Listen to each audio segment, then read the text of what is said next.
High রোডের পাশে একটা লাশ পড়ে আছে, তাকে ঘিরে রেখেছে অনেক লোক। ঘটনাস্থলে পুলিশ এসে পৌঁছায়। পুলিশ লাশটাকে নিয়ে যায়, কিন্তু কেউ লাশটাকে চিহ্নিত করতে পারছে না।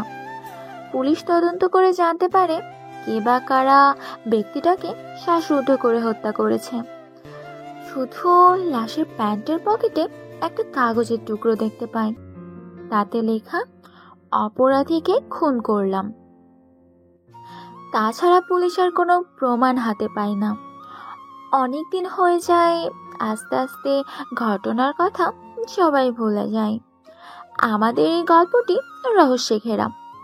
আমাদের এই গল্পের সাথে থাকুন, আস্তে আস্তে সমস্ত রহস্য উন্মোচিত হবে। এদিকে সায়নের একটা কাজের খুব দরকার। কাজের জন্য সে একটা মাদার ডেয়ারি কোম্পানির মালিকের সাথে দেখা করে তাকে বলে, সায়ন স্যার, চাকরিটা আমার খুব দরকার, দয়া করে আমাকে নিরাশ করবেন না। দেখো বাবা, আমার একজন বিশ্বাসী লোকের প্রয়োজন।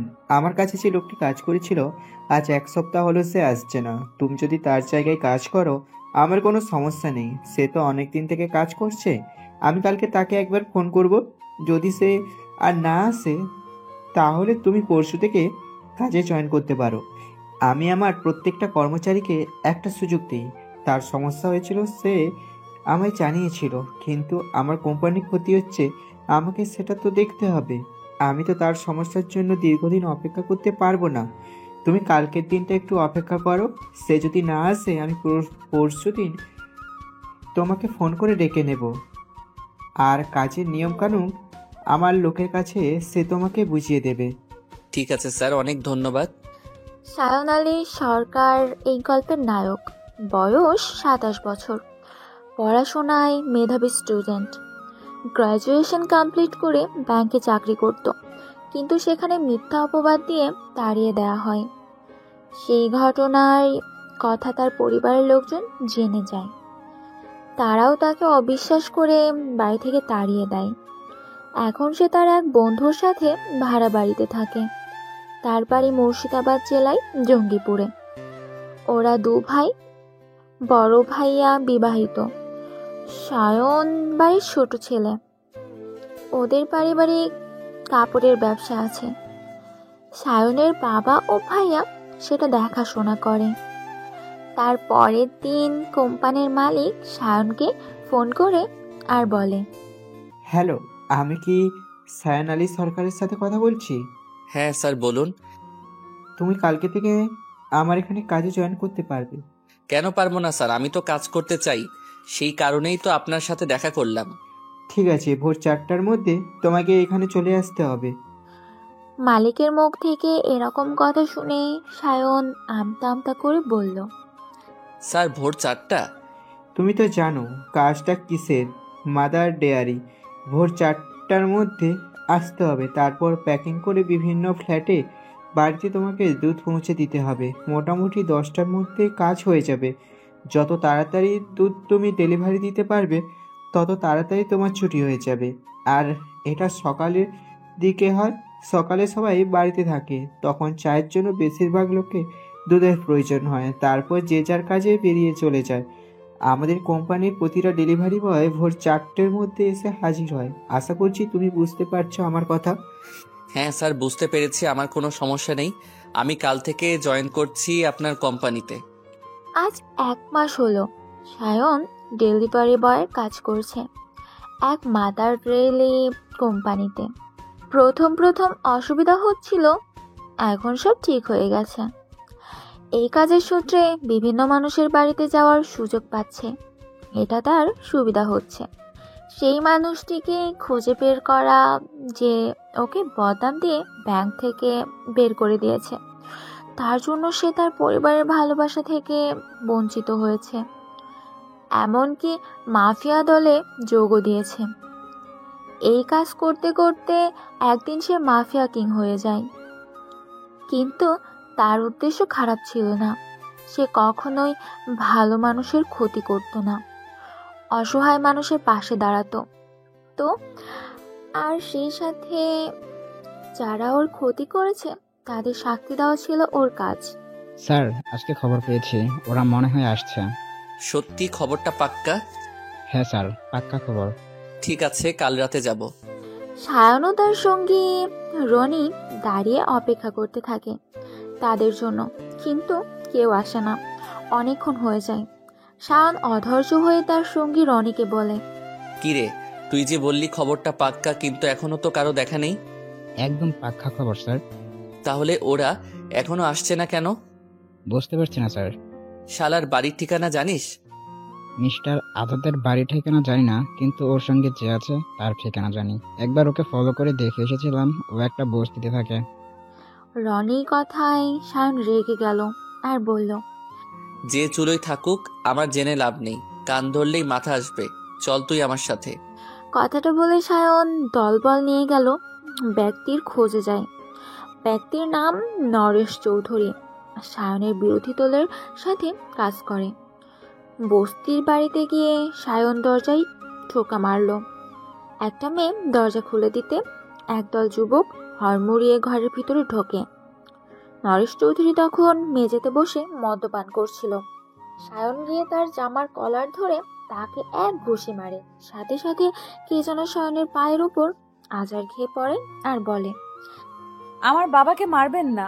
আমার বাবার কিছু হয়ে গেলে আমাদের কি হবে? আমাদের কেউ নেই, কোথায় যাব আমরা? একটা মিষ্টি কণ্ঠ শুনে সায়নের হাত থেমে যায়। সে মারতে গিয়েও আর মারতে পারল না। অনুভব করে কেউ তার পায়ের ওপর পড়ে কাঁদতেছে আর কথাগুলো বলতেছে। সায়ন দাঁড়িয়ে পড়ে, তারপর মেয়েটাকে তার পা থেকে সোজা দাঁড় করায়। সায়নের স্পন্দন থেমে যায়। মেয়েটার দিকে এক পলক তাকিয়ে দেখে মেয়েটার মুখের মধ্যে এক মায়া লুকিয়ে আছে। সায়ন মুগ্ধ নয়নে মেয়েটার দিকে তাকিয়ে থাকে। তখন পাশ থেকে রনি বলে ওঠে, কি হলো স্যার, থেমে গেলেন কেন? ওকে মারুন, ওকে তো আপনি এতদিন খুঁজছিলেন, হাতের কাছে পেয়ে ছেড়ে দেবেন? সায়ন তখন মেয়েটাকে ধরে দাঁড়িয়েছিল। রনির কথায় সে স্বাভাবিক হয় আর বলে, না, ছেড়ে দেব না। একে তো আমি দেখে নিব। সায়নের কথায় মেয়েটা আরো জোরে জোরে কাঁদতে থাকে আর বলে, আমার বাবা কি করেছে? আপনি কেন ওকে মারছেন? তুমি জানো কি তোমার বাবা একজন ক্রিমিনাল, কত খারাপ কাজের সাথে যুক্ত? সায়নের কথা শুনে মেয়েটা কাঁদতে কাঁদতে বলল, আমার বাবা আগে ওরকম ছিল না। আমার বাবা খুব ভালো মানুষ ছিল, কিন্তু পরিস্থিতি বাবাকে বদলে দিয়েছে। আপনি বিশ্বাস করুন, আর একবার আমার বাবাকে সুযোগ দিন, আমি বাবাকে বুঝিয়ে বলবো। জানেন তো আমার মা নেই, আমরা 3 বোন। আমার একটা বড় ভাইয়া ছিল, সে ভালো কাজ করত, কিন্তু বাইক দুর্ঘটনায় ভাইয়া মারা যায়। ভাইয়ার মৃত্যুর শোকে মা সহ্য করতে না পেরে কিছুদিন পর মা মারা যায়। তারপর থেকে বাবা এরকম হয়ে গেছে। মেয়েটার কথা শুনে সায়ন একটু থামলো। তারপর পাশে তাকিয়ে দেখলো আরো দুটো হাত জোড়া করে সায়নের সামনে দাঁড়িয়ে আছে, তার কাছে হাত জোড়ে মিনিত করছে। সায়নের কেমন জানি মায়া হলো, তাই সে মেয়েটার দিকে তাকিয়ে জিজ্ঞাসা করলো, তোমাদের নাম কি? আমার নাম সামিরা, আর আমার মেঝো বোনের নাম পিঙ্কি, আর এ আমার ছোট বোন নয়না। সায়ন তখন মেয়েগুলোর উদ্দেশ্যে জিজ্ঞাসা করলো। তোমরা পড়াশোনা করো? তখন সামিরা উত্তর দিল, না, করি না। কিন্তু কেন? তোমার বয়স কত এখন? সামনের মাসে 18 বছর পূর্ণ হয়েছে, আর আমার মেঝো বোনের 14 বছর বয়স, আর ছোট বোনের 10 বছর। তুমি কি পর্যন্ত পড়েছো? ক্লাস 9 পর্যন্ত। তোমার যে আরো দুটো বোন আছে, ওরা স্কুলে যায় না? না। কিন্তু কেন? কোথায় পাবো টাকা যে পড়াশোনা করব? বাবা যা ইনকাম করে মদ খেয়ে শেষ করে দেয়। বাড়িতে বসে ঠোঙা তৈরি করি। আমাদের বাড়ি থেকে কিছুটা দূরে একজনদের বাড়িতে আমি কাজ করি। তাদের একটা বাচ্চা আছে, তাকে দেখাশোনা করি। এইভাবেই আমাদের চলে। সামিরা কথা শুনে সায়নের খুব কষ্ট হয়। সে কখনো এত কষ্ট করে মানুষ হয়নি। সে যথেষ্ট সচ্ছল পরিবারের ছেলে। তার পরিবারের ভুল বোঝার জন্য তাকে বাড়ি থেকে তাড়িয়ে দিয়েছে, কিন্তু তার যে ব্যবসা আছে তাতেও তা যথেষ্ট ইনকাম। ডেলিভারি বয়ের কাজটা সে করে ঠিকই, শুধু ছদ্মবেশ থেকে কিছুটা সুবিধা আদায়ের জন্য। তাই সায়ন সামিরাকে বলল, তোমরা তো 3 বোনই স্কুলে ভর্তি হয়ে যাবে, আবার নতুন করে পড়াশোনা শুরু করবে। টাকা পয়সার জন্য চিন্তা করতে হবে না, আমি সব ব্যবস্থা করে দেব। কথাটা বলে সায়ন সামিরা বাবা অর্থাৎ নরেশ চৌধুরীকে বলে, আজকে তোর এই মেয়েগুলোর জন্য তুই বেঁচে গেলি, তা না হলে তোকে এক্ষুনি মেরে মাটিতে কবর দিতাম। কথাটা বলে সায়ন জনির উদ্দেশ্য করে বলে, চল এখন এখান থেকে, কিন্তু বস, চল বলছি। তারপর নরেশ চৌধুরীকে উদ্দেশ্য করে বলল, মিস্টার আজাদের কাছে কাজ করা তুই বন্ধ করে দিবি, আর মেয়েদের দিকে খেয়াল রাখবি। তোকে কাজ আমি দেব, তোর যাতে কষ্ট না হয় সব দিকে আমি লক্ষ্য রাখবো। তোর বাড়ি পর্যন্ত আমি করে দেব, যাতে মেয়েদের নিয়ে ভালো জায়গায় থাকতে পারিস। আর মেয়েদের স্কুলে ভর্তি করে দিবি। আমি কিন্তু আবার আসবো। এই কার্ডটা তোকে দিয়ে গেলাম, এই ঠিকানায় কালকে তুই আমার সাথে দেখা করবি, তোর কাজের ব্যবস্থা হয়ে যাবে। তারপরের দিন নরেশ চৌধুরী আসে না। 2 দিন পর সায়ন তার দল নিয়ে আবার নরেশ চৌধুরীদের বস্তিতে যায়। গিয়ে দেখে মেয়েগুলো কান্নাকাটি করছে। সায়ন মেয়েগুলোকে জিজ্ঞাসা করলো। তোমাদের বাবা কোথায়?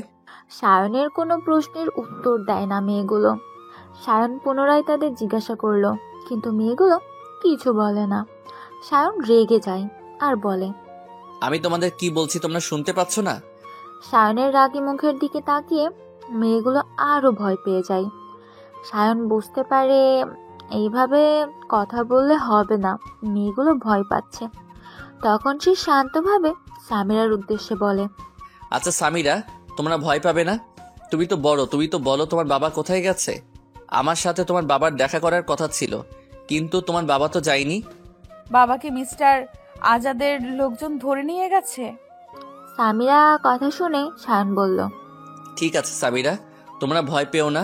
তুমি তোমার বোনদের দেখো, আমি তোমার বাবাকে খুঁজে নিয়ে আসছি। ঠিক আছে, তাড়াতাড়ি খুঁজে আনবেন আমার বাবাকে।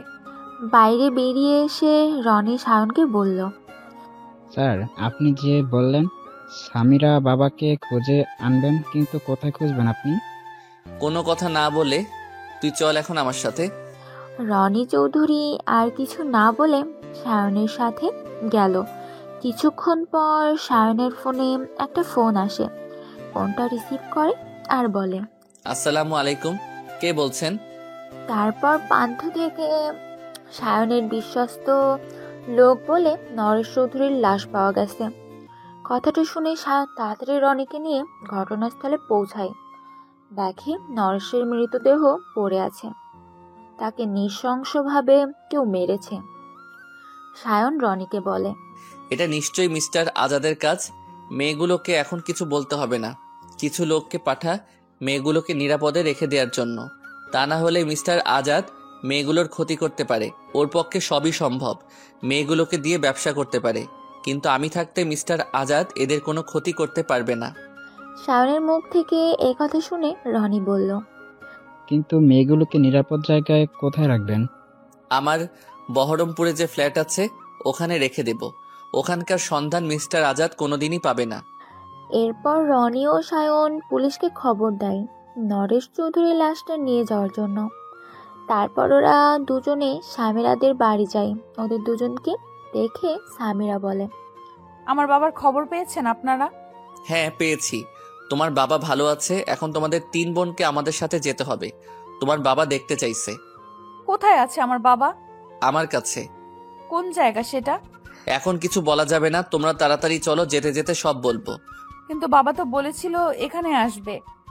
সামিরার কথাতে সায়ন রেগে যায় আর বলে, তুমি বড্ড বেশি কথা বলো সামিরা, আমি কি বলছি তুমি শুনতে পাচ্ছ না? বাবাকে দেখতে ইচ্ছে করছে না? সামিরা বুঝতে পারে সায়ন রেগে যাচ্ছে, তাই সামিরা কিছু না বলে দূর বোনকে নিয়ে সায়নের সঙ্গে চলে যায়। তারপর তারা ফ্ল্যাটের কাছে আসে। সেখানে গাড়ি থেকে নেমে 3 বোনকে নিয়ে রনি চলে যায়। আর সায়ন বলে তার কিছু কাজ আছে, সে সেখান থেকে চলে যেতে উদ্যক্ত হলে সামিরা বলে, স্যার আমার বাবা কোথায়? আপনি যে বললেন আমার বাবার কাছে নিয়ে যাচ্ছেন, কিন্তু এটা দেখছি ফ্ল্যাট বাড়ি, এখানে কেন আমাদেরকে এনেছেন? সায়ন সামিরার প্রশ্নের উত্তর না দিয়ে রনিকে ইশারা করে সেখান থেকে চলে যায়। রনি ফোন করে দুটো মহিলাকে সেখানে ডেকে নিয়ে মহিলাগুলোর উদ্দেশ্যে, এক ছিল জিয়া, সে সামিরা উদ্দেশ্য করে বলে, চলো উপরে চলো। আমার বাবা উপরে আছে? সামিরা ও তার বোনেরা সবাই মিলে ওদের সাথে উপরে যায়।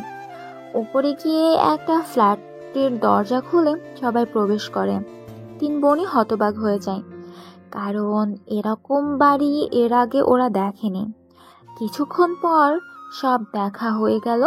সামিরা জিয়াকে উদ্দেশ্য করে বলে, ম্যাডাম, জায়গাটা আমার ভালো লেগেছে, কিন্তু আমার বাবা কোথায়? আমরা আমার বাবাকে দেখব। সামিরার কথাই জিয়া সামিরাকে বলল, আমাকে ম্যাডাম নয়, আমাকে আপু বলে ডাকবে। তোমরা এখন বাথরুমে গিয়ে ফ্রেশ হয়ে নাও, কিছুক্ষণের মধ্যে তোমাদের জিনিসপত্র চলে আসবে, তোমাদেরকে খেতে দিচ্ছি। জিয়ার কথা শুনে সামিরা বলল, আমাদের জিনিসপত্র এখানে আনবে কেন? আমরা বাড়ি ফিরে যাব। না, তোমরা এখন বাড়ি ফিরে যেতে পারবে না, স্যারের নির্দেশ আছে। আজ তো থেকে তোমরা এখানেই থাকবে। তোমাদের স্যারের কথা শুনতে আমার বইয়েই গেছে। আমার বাবা কোথায় আছে এখনো পর্যন্ত আমাদের বললো না, তারপর এখানে আমাদের আটক করে রেখেছে। বেশি কথা বলো না, স্যার যথেষ্ট ভালো মানুষ, ও তোমাদের ভালো চায়। কিছু ব্যাপার আছে, তাই স্যার তোমাদের এখানে রেখে দিয়েছে। তোমরা রেডি হয়ে নাও, আমি খাবার নিয়ে আসছি। কিছুক্ষণ পর জিয়া খাবার গরম করে নিয়ে আসে। সামিরা খাবার না খেয়ে চুপ করে বসে থাকে। সেটা দেখে জিয়া বলে, তোমরা যদি খাবারের সামনে এভাবে বসে থাকো, এতে কিন্তু তোমাদেরই ক্ষতি হবে। খিদের জ্বালায় তোমরা ছটফট করবে। আগে পেট ভরে খেয়ে নাও, তারপর রাগ করবে। জিয়ার কথা শুনে সামিরার ছোট বোন নয়না খাবারে হাত দিতে গেলে সামিরা বলে, তুই কি রাক্ষস নাকি? একদম খাবারে হাত দিবি না। ওরা আমাদের মিথ্যা কথা বলে এখানে নিয়ে এসেছে। আগে আমাদের বাবাকে এখানে নিয়ে আসুক, অতঃপর আমরা খাবো। স্যার আছে, উনি নিশ্চয়ই তোমার বাবাকে এখানে নিয়ে আসবে। আগে তোমরা খেয়ে নাও। লক্ষ্মী বোন আমার, আমি তোমাদের বড় আপু, আমার কথা শুনতে হয়। জিয়ার কথা শুনে সামিরা ও তার বোনেরা খাওয়া শুরু করে। খাওয়া হয়ে গেলে জিয়া বলে, তোমরা একটু রেস্ট নাও, আমি একটু পরে আসবো। জিয়া চলে গেলে সামিরা চিন্তা করতে থাকে যে ভদ্রলোক কেন আমাদের এখানে আটকে রেখেছে, তার বাবা কোথায় গেছে। মা, আরিয়ান কোথায় গেছে? তার যেখানে কাজ সেখানে গেছে। কেন, তোমাকে বলে যায়নি? বলে গেলে কি আর আপনাকে জিজ্ঞাসা করতাম? এখন তো আমার সাথে কোনো কথাই বলে না। ভাই বাড়ি ছেড়ে চলে যাবার পর থেকে আমার ওপর তার যত রাগ। আমি যেন ওর ভাইকে বাড়ি থেকে তাড়িয়ে দিয়েছি। ও অন্যায় করেছে, বাবা ভুল বুঝেছে, তার দায় কি আমি নেব? কেন? এটা বাবার বাড়ি, বাবা সিদ্ধান্ত নিয়েছে, তাই তো ওকে তাড়িয়ে দিয়েছে। সালমা বেগম হলো গল্পের হিরো সায়নের ভাবি। সায়নের মা নাতাশা বেগম সায়নকে খুব ভালোবাসে, কিন্তু ওর বাবা সায়নের কাজে কর্মে খুব একটা খুশি ছিল না। তার উপর তার ভাবি সালমা বেগম ইন্ধন যোগাতে থাকে শ্বশুর মশাইকে। হ্যালো মিস্টার আজাদ, আসসালামু আলাইকুম। ওয়ালাইকুম আসসালাম। তারপর আমার ছোট বেবিটা কি করছে? কি করবো বাড়িতে বসে থেকে, স্বামীর সেবা করছি। তাই বুঝি? একবারে পতিব্রতা নারী হয়ে গেছে দেখছি। তা কি করবো, পতি ছাড়া তো কোনো গতি নেই। নরেশ চৌধুরীর মেয়েগুলোর খোঁজ পেয়েছেন? না না না, লোক লাগিয়েছে, এখনো সন্ধান পাচ্ছি না। তবে রাজ ঠিক সময়ে ঢিলটা ছুড়ছে। কেন? নরেশকে ঠিক সময় পৃথিবী থেকে সরিয়ে দিয়েছে। ও বেঁচে থাকলে আমাদের অনেক ক্ষতি হয়ে যেত। ইদানিং ও আমাদের সাথে ভালো ব্যবহার করছিল না। আমার সন্দেহ হচ্ছিল ও আমার শত্রুর সাথে হাত মিলিয়েছে। তা আপনি যে নরেশ চৌধুরীকে মেরেছেন তার খবর আপনার শত্রু জেনে গেছে? জানি না। নরেশ চৌধুরী যে বস্তিতে থাকতো সেখানে লোক পাঠিয়েছেন? পাঠিয়েছিলাম, কিন্তু মেয়েগুলো সন্ধান পাইনি। পুরো এলাকা তন্ন তন্ন করে খুঁজেছি। ওদের আত্মীয় সবার কাছে খোঁজ নিয়েছি, কিন্তু কেউ কিছু বলতে পারলো না। মেয়েগুলো থাকলে ভালো হতো, ভালো ব্যবসা করে যেত। ঠিক আছে মিস্টার আজাদ, এখন আমি রাখছি। সালমা বেগম ফোন রাখার সাথে সাথে নাতাশা বেগমকে বলে, কার সাথে এত মনোযোগ দিয়ে কথা বলছিলে? আমি কখন থেকে তোমাকে ডাকছি, শুনতে পাওনি? শাশুড়ির কোথায় চমকে যায় সালমা বেগম। সে বলে, কার সাথে আবার কথা বলবো? আমার ভাইয়ের সাথে বলছি। সে তো বুঝতেই পারছি, তোমার ফোন ব্যস্ত দেখে আরিয়ান আমার ফোনে ফোন করেছে, তুমি কথা বলো। শাশুড়ির কাছ থেকে ফোন নিয়ে সালমা বেগম ফোন করে। সালমা বেগমের কথা শুনতে পায় আরিয়ান বলে, আরিয়ান, কার সাথে কথা বলছিলে? কখন থেকে ফোন করছি, তোমায় ব্যস্ত দেখাচ্ছে। কার সাথে আবার কথা বলবো? আমার ভাই মিন্টুর সাথে কথা বলছি। তুমি কত মিথ্যা কথা বলবে সালমা? স্বামীর কথা শুনে সালমা বেগম রেগে যায় আর বলে, আমি তোমার মায়ের মতো মিথ্যে কথা বলি না। আমি কি তোমার ভাইয়ের মতো? উল্টোপাল্টা কথা বলা বন্ধ করো। তোমার ভাই মিন্টু আমার দোকানে এসেছে, ও এখন আমার সামনে বসে আছে। আর আর তুমি বলছো তুমি তোমার ভাইয়ের সাথে ফোনে কথা বলছিলে। আরিয়ান কথা শুনে সালমা বেগম ভয় পেয়ে যায় আর বলে, আমার ভীষণ মাথা যন্ত্রণা হচ্ছে। তুমি বলো, কেন ফোন করেছিলে? ভাই কি বলেছে? আলমারিতে 1,00,000 টাকা আছে, তুমি রহিমের হাত দিয়ে টাকাটা পাঠিয়ে দাও। কেন? দরকার আছে, পাঠিয়ে পেমেন্ট করে দিতে হবে। সালমা বেগম রেগে ফোন কেটে দেয় আর গজগজ করতে থাকে। জিয়া, ওরা সব ঠিক আছে তো? সবই ঠিক আছে। বড় মেয়ে সামিরা একটু চেঁচামেচি করছে, বাকি দুই বোন ওরা ভালো জায়গা পেয়ে ভালো মন্দ খেতে পেয়ে শান্ত হয়ে ঘুমেছে। কিন্তু বড় মেয়েটা শুনতেই চাচ্ছে না, সে একই কথা বলছে, তার বাবা কোথায়, তার বাবাকে দেখতে চায়। ঠিক আছে, আমি দেখছি, চলো। সায়নকে দেখে সামিরা ছুটে আসে আর তার জামার কলার ধরে সায়নের উদ্দেশ্যে বলে, ওই আমাদের এইখানে আটকে রেখেছেন কেন? আমার বাবা কোথায়? লজ্জা করে না মিথ্যা কথা বলে আমাদের এখানে নিয়ে এসেছে?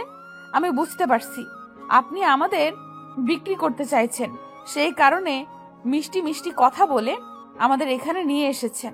আমি আপনাকে ছাড়বো না। সামিরা এরকম ব্যবহারে সায়ন খুব রেগে যায় আর বলে, এই, তোমার সাহস হলো কি করে আমার সাথে এইভাবে কথা বলার?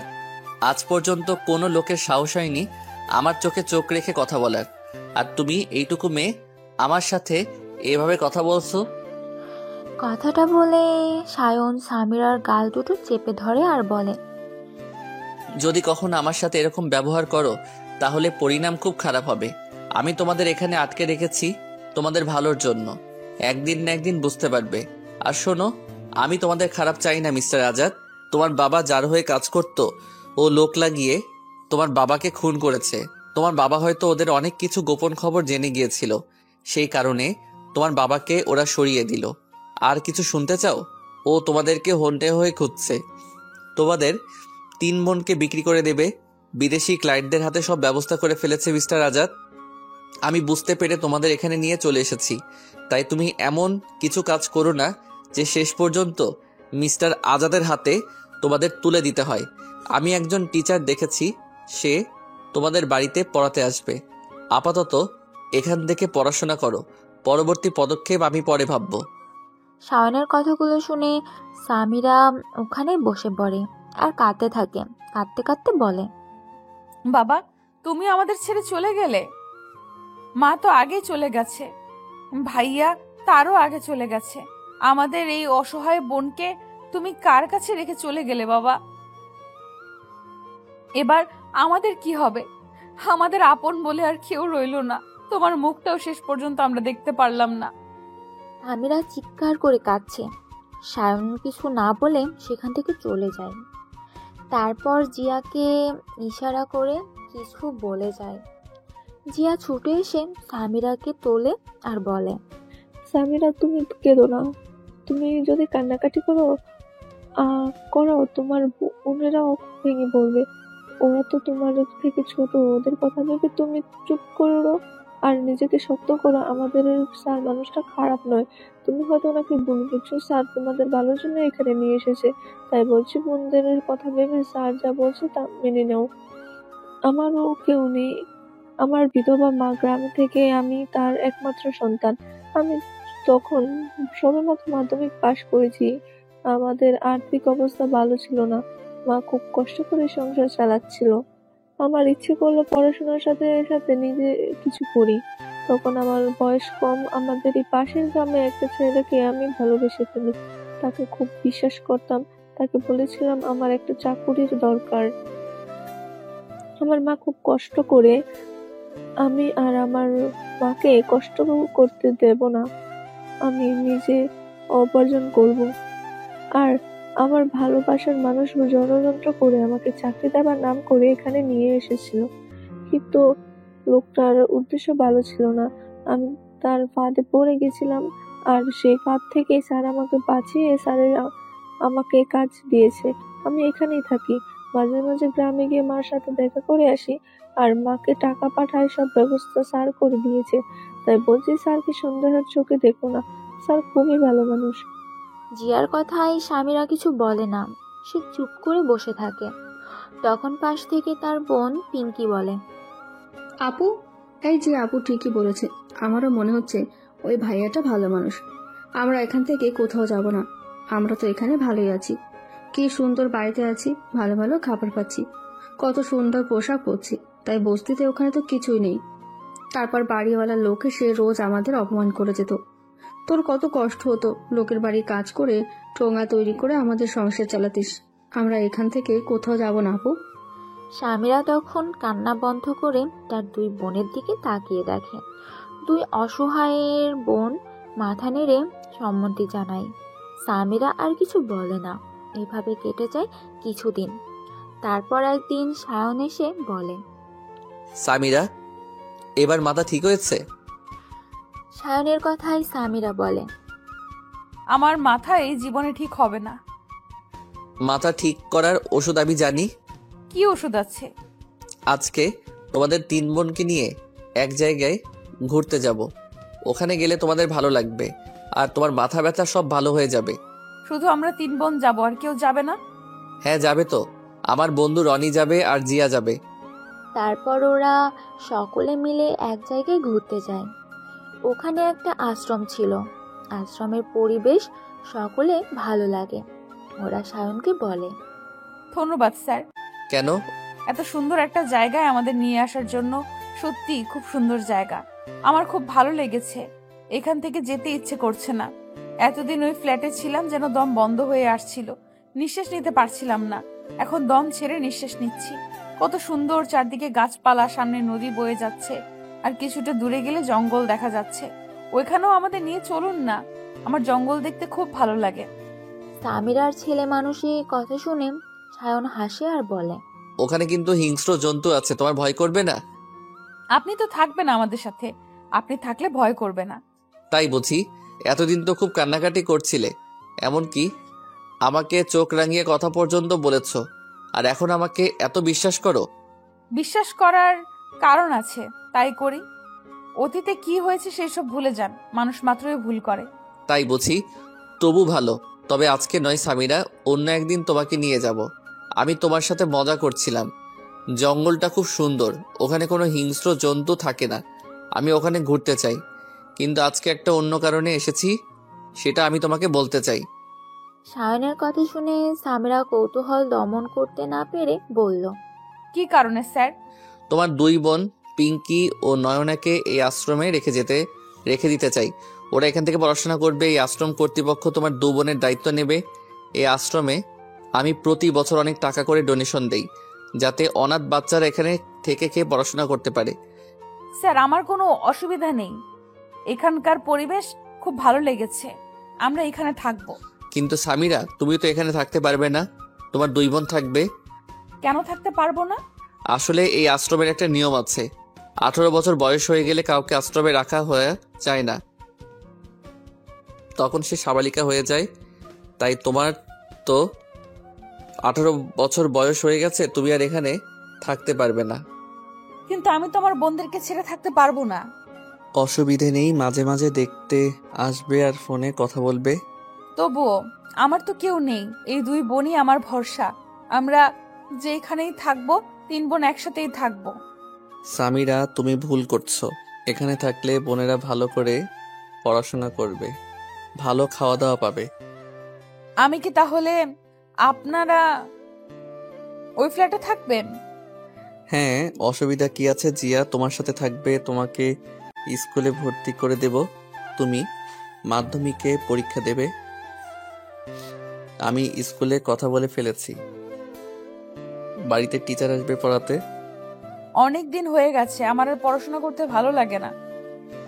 নিজের স্বাবলম্বী হতে ইচ্ছা করে না? তোমার বাবা মা নেই, তোমার বাবা নেই, মা নেই, কত কষ্ট করে মানুষ হয়েছ। পড়াশোনা করে জীবনে কিছু করতে ইচ্ছা করে না? করে তো, জানেন আমার খুব ইচ্ছে আমি স্কুলে দিদিমণি হব, ছোট ছোট বাচ্চাদের পড়াবো।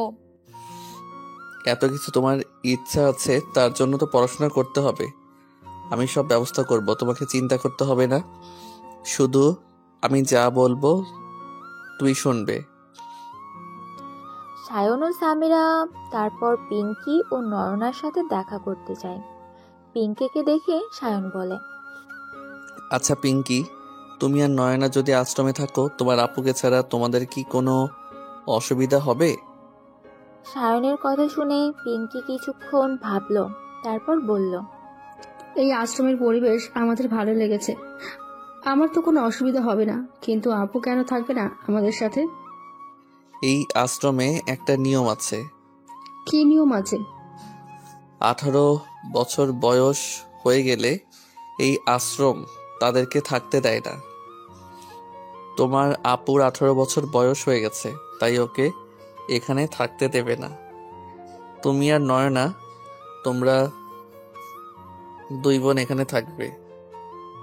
তোমার আপু তোমাদেরকে রোজ ফোন করবে আর মাসে 2 বার দেখতে আসবে। তোমরা এখানে ভালো থাকবে, আমিও আসবো তোমাদের কাছে। কিন্তু আপু কোথায় থাকবে? পিঙ্কির কথা শুনে পাশ থেকে জিয়া বলে ওঠে, তোমার আপু আমার সাথে এই ফ্ল্যাটে থাকবে, এখান থেকেই তোমার আপু স্কুলে যাবে। আপু তুই কিন্তু আমাদেরকে ফোন করবি, দেখা করতে আসবি, ভাইয়া তো আছেই, অত চিন্তা করার কিছু নেই। আসার সময় 3 বোনের একটু মন খারাপ হয়ে গেল, কিন্তু সবকিছু ভাবনা চিন্তা করে সামিরা নিজেকে শক্ত করলো। মিস্টার আজাদ, অনেক সুযোগ খুঁজছিলাম আপনার সাথে দেখা করার, আজকে অনেক কষ্টে সময় বের করে ফেললাম। কেন বেবি ডার্লিং, তুমি তো আমাকে দেখে নিতে পারতে, তোমাকে আবার কষ্ট করে এখানে আসতে হলো? আরে দেখা করলে অসুবিধা হতো, সেই কারণে তোমার ফ্ল্যাটে চলে এলাম। বুড়িটা এখন আমাকে সন্দেহ করছে, সেই জন্য তো আমি ভয়ে ভয়ে আছি। বুড়িটাকে কিছু খাইয়ে মেরে দাও।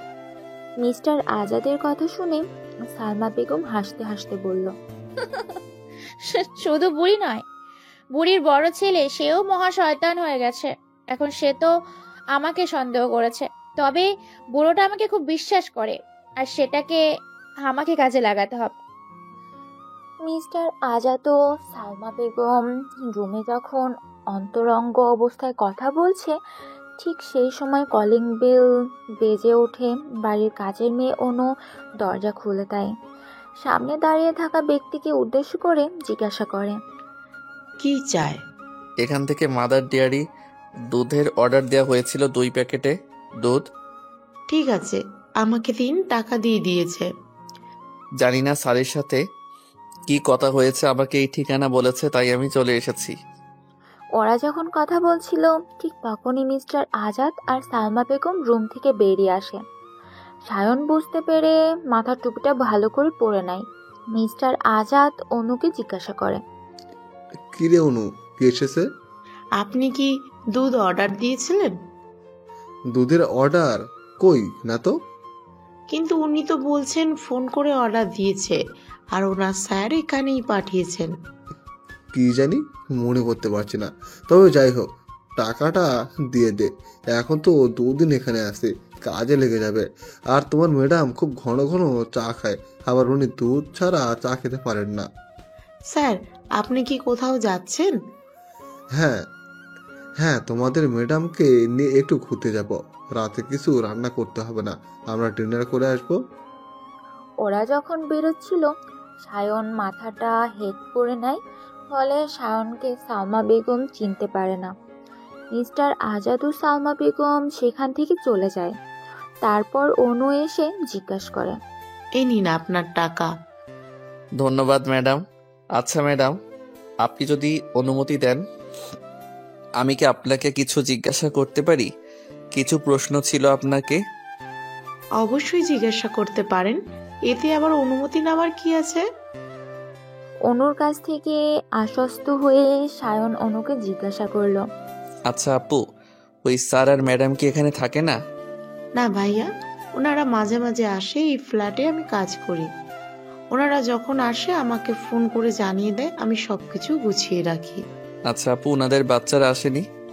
সায়নের কথা শুনে অনু হাসতে হাসতে বলল, কি আর বলবো ভাই, ওনারা তো স্বামী স্ত্রী নয়। স্যারের স্ত্রী দেশের বাড়িতে থাকে, স্যারের ছেলে বিদেশে পড়াশোনা করে, আর স্যার ওই মহিলার সাথে টাইম পাস করে। অনুর কথা শুনে সায়ন বলে, সরি আপু, কিছু মনে করবেন না।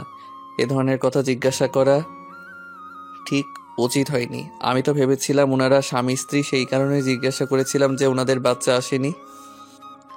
আরে ভাই, কিছু মনে করিনি, আমিও তো খুব বিরক্ত এদের উপর। এই মহিলা মোটেই ভালো মানুষ নয়, ভীষণ সুবিধাবাদী মেয়ে মানুষ। আমি তো এই মেয়েটাকে দু চোখে দেখতে পারি না, শুধু স্যারের সাথে আছে বলে কিছু বলি না। ওই মহিলার ঘর বর আছে নাকি কে জানে। যার কপালে জুটবে তার কপাল খুব খারাপ হয়ে যাবে। নিজে তো সুখী হবেই না, আর কাউকে সুখী হতে দেবে না। জানেন তো ভাইয়া, একদিন আমার বাচ্চা এখানে আমার সাথে দেখা করতে এসেছিল। আর সে ছোট ছেলে তো, টেবিলে একটা কাচের গ্লাস ছিল, একটা ছোট বল নিয়ে ছেলেটা খেলছিল। খেলতে খেলতে কাচের গ্লাসে ধাক্কা লাগে, সেটা ভেঙে যায়, আর আমার ছেলেকে খুব মেরেছিল। আমি খুব রেগে গিয়েছিলাম, আর সামনে কিছু বলিনি ঠিকই, যদি সে রাগ করে, কিন্তু আল্লাহর কাছে বলেছি ওই মহিলা যেন কখনো ভালো না হয়। মিস্টার আজাদের ফ্ল্যাটে কাজ করে অনু খুব মিশুকে। মিস্টার আজাদের ফ্ল্যাটে কাজ করে অনু খুব মিশুকে একটা মেয়ে, সবার সাথে সহজে মিশে যেতে পারে। ওর স্বামী একটা দোকানে কাজ করে। এদের একটা ছেলে ও একটা মেয়ে আছে। স্বামীর পয়সায় ঠিক সংসার চলে না, তাই ওই ফ্ল্যাটে কাজ করে। এর সাথে আরো দুটো ফ্ল্যাটে কাজ করে, রাতে বাড়ি চলে যায়। সায়নের খুব ভালো লাগে অনুর সাথে কথা বলে। তারপর সায়ন অনুকে বলে, আপু, আপনার সাথে কথা বলতে খুব ভালো লাগছে। পরে একদিন আপনার বাড়িতে যাব। হ্যাঁ ভাই, অবশ্যই যাবেন, আমার বরের সাথে আলাপ করিয়ে দিব, ও খুব ভালো মানুষ। আপু, আপনার ফোন নাম্বারটা দিন, যদি কিছু প্রয়োজন হয় আপনাকে ফোন করব। অবশ্যই, এখনই দিচ্ছি। সালমা বেগম সম্পর্কে সায়নের বড় ভাবি খুব চালাক মহিলা। আজ ওর জন্যই সায়নকে বাড়ি ছাড়া হতে হয়েছে। বাড়িতে এসে সায়ন তার মা নাতাশা বেগমকে ফোন করে আর বলে, হ্যালো আম্মু, আসসালামু আলাইকুম, কেমন আছো? নাতাশা বেগম তখন রান্নাঘরে ছিল। ছুটে এসে ছেলের ফোন দেখে ফোনটা রিসিভ করে। কিছু উত্তর না দিয়ে সে তখন কাঁদতে থাকে। সায়ন কিছু বলে না, সেও নীরব হয়ে মায়ের কান্না অনুভব করে। কিছুক্ষণ পর তার মাকে উদ্দেশ্য করে বলে, মা, কান্না বন্ধ করো, আর কত কাঁদবে?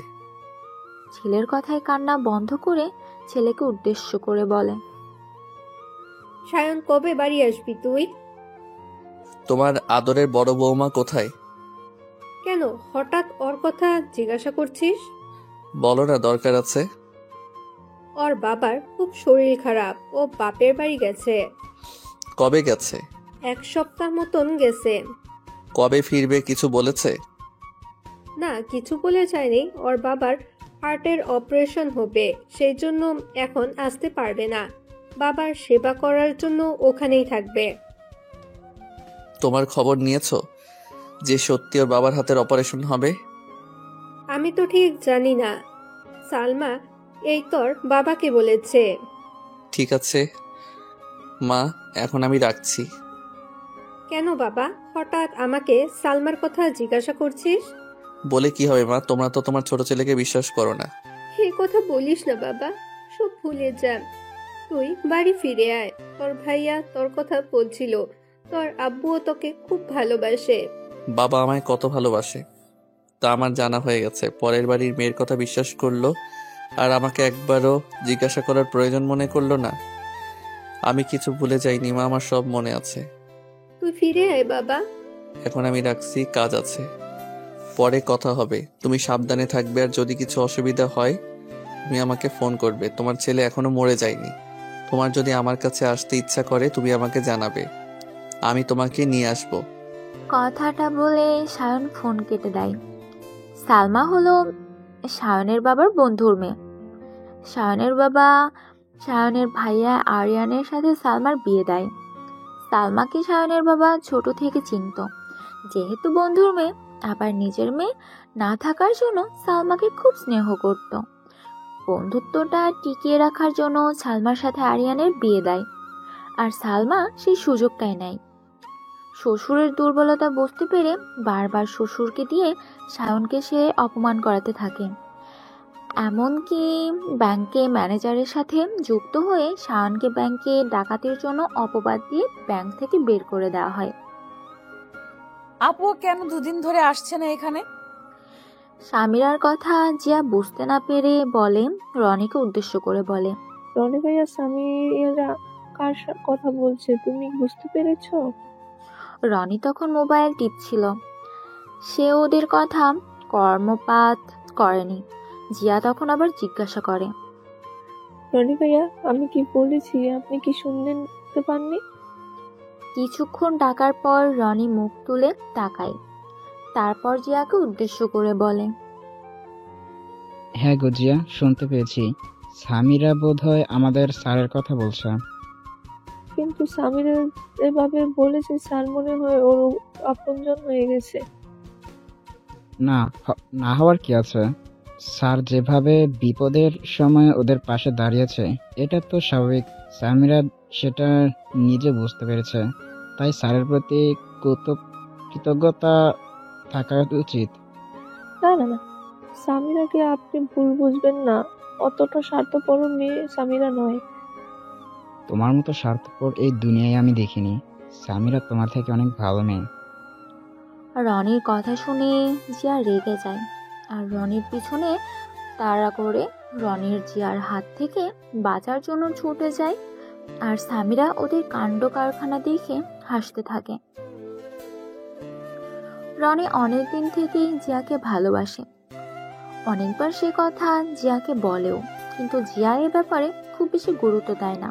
সে বলে, আমি গরিবের মেয়ে, আমাকে নিয়ে সংসার করলে আপনার পরিবারের লোক আপত্তি করবে। কিন্তু তবু রনি নাছোড়বান্দা। রনি ও সায়ন দুজনেই খুব ঘনিষ্ঠ বন্ধু। রনি বড় লোকের একমাত্র ছেলে, কিন্তু তার সৎ মায়ের অত্যাচার সে বাড়ি থেকে পালিয়ে এসেছে।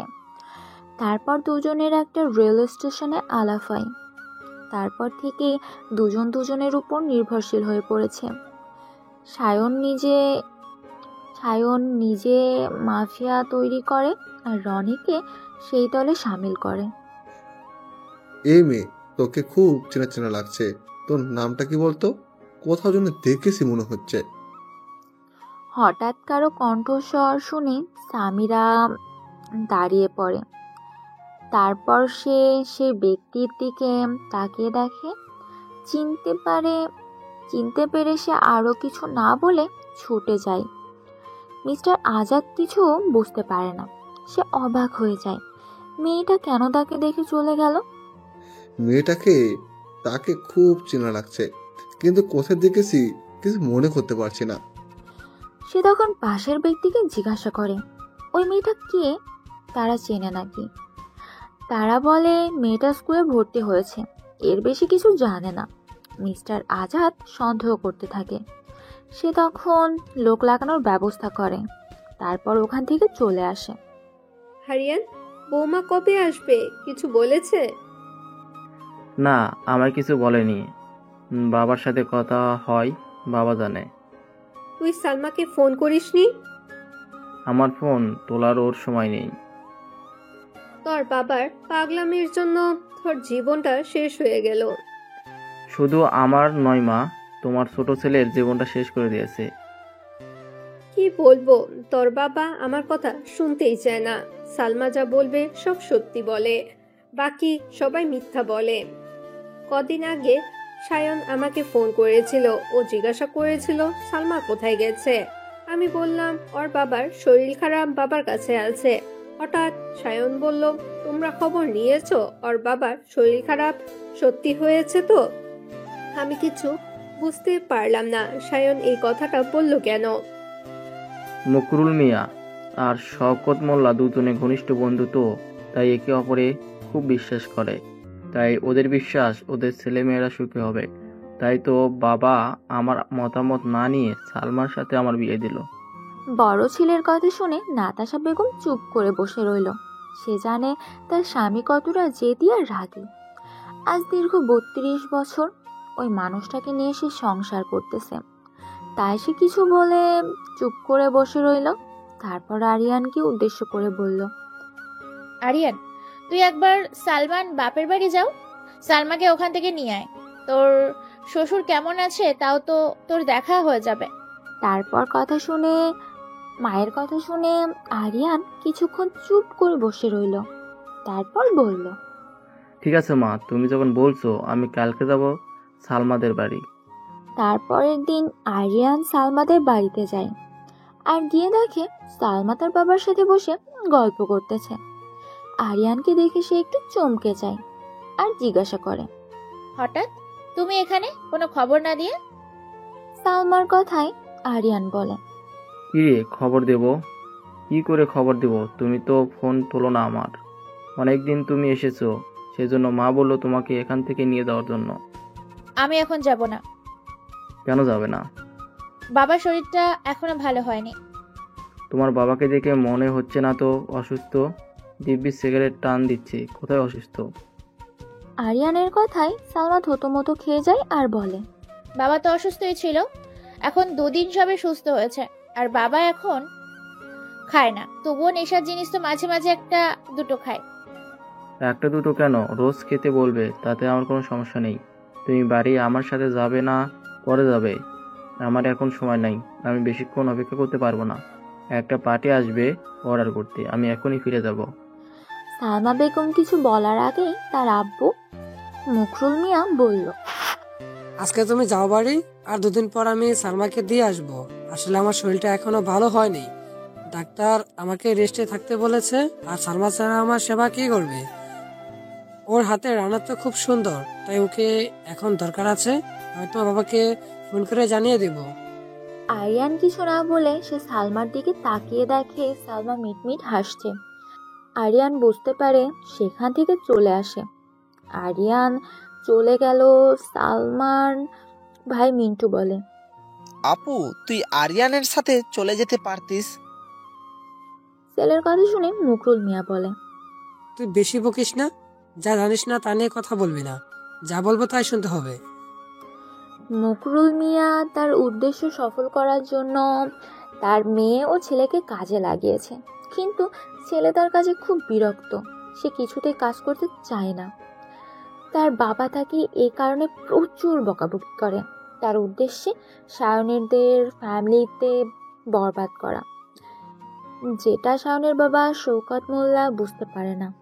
সে তার বন্ধুকে খুব বিশ্বাস করে, কিন্তু বন্ধু যে পিছন থেকে ছুরি বসাচ্ছে তার খবরটা সে জানে না।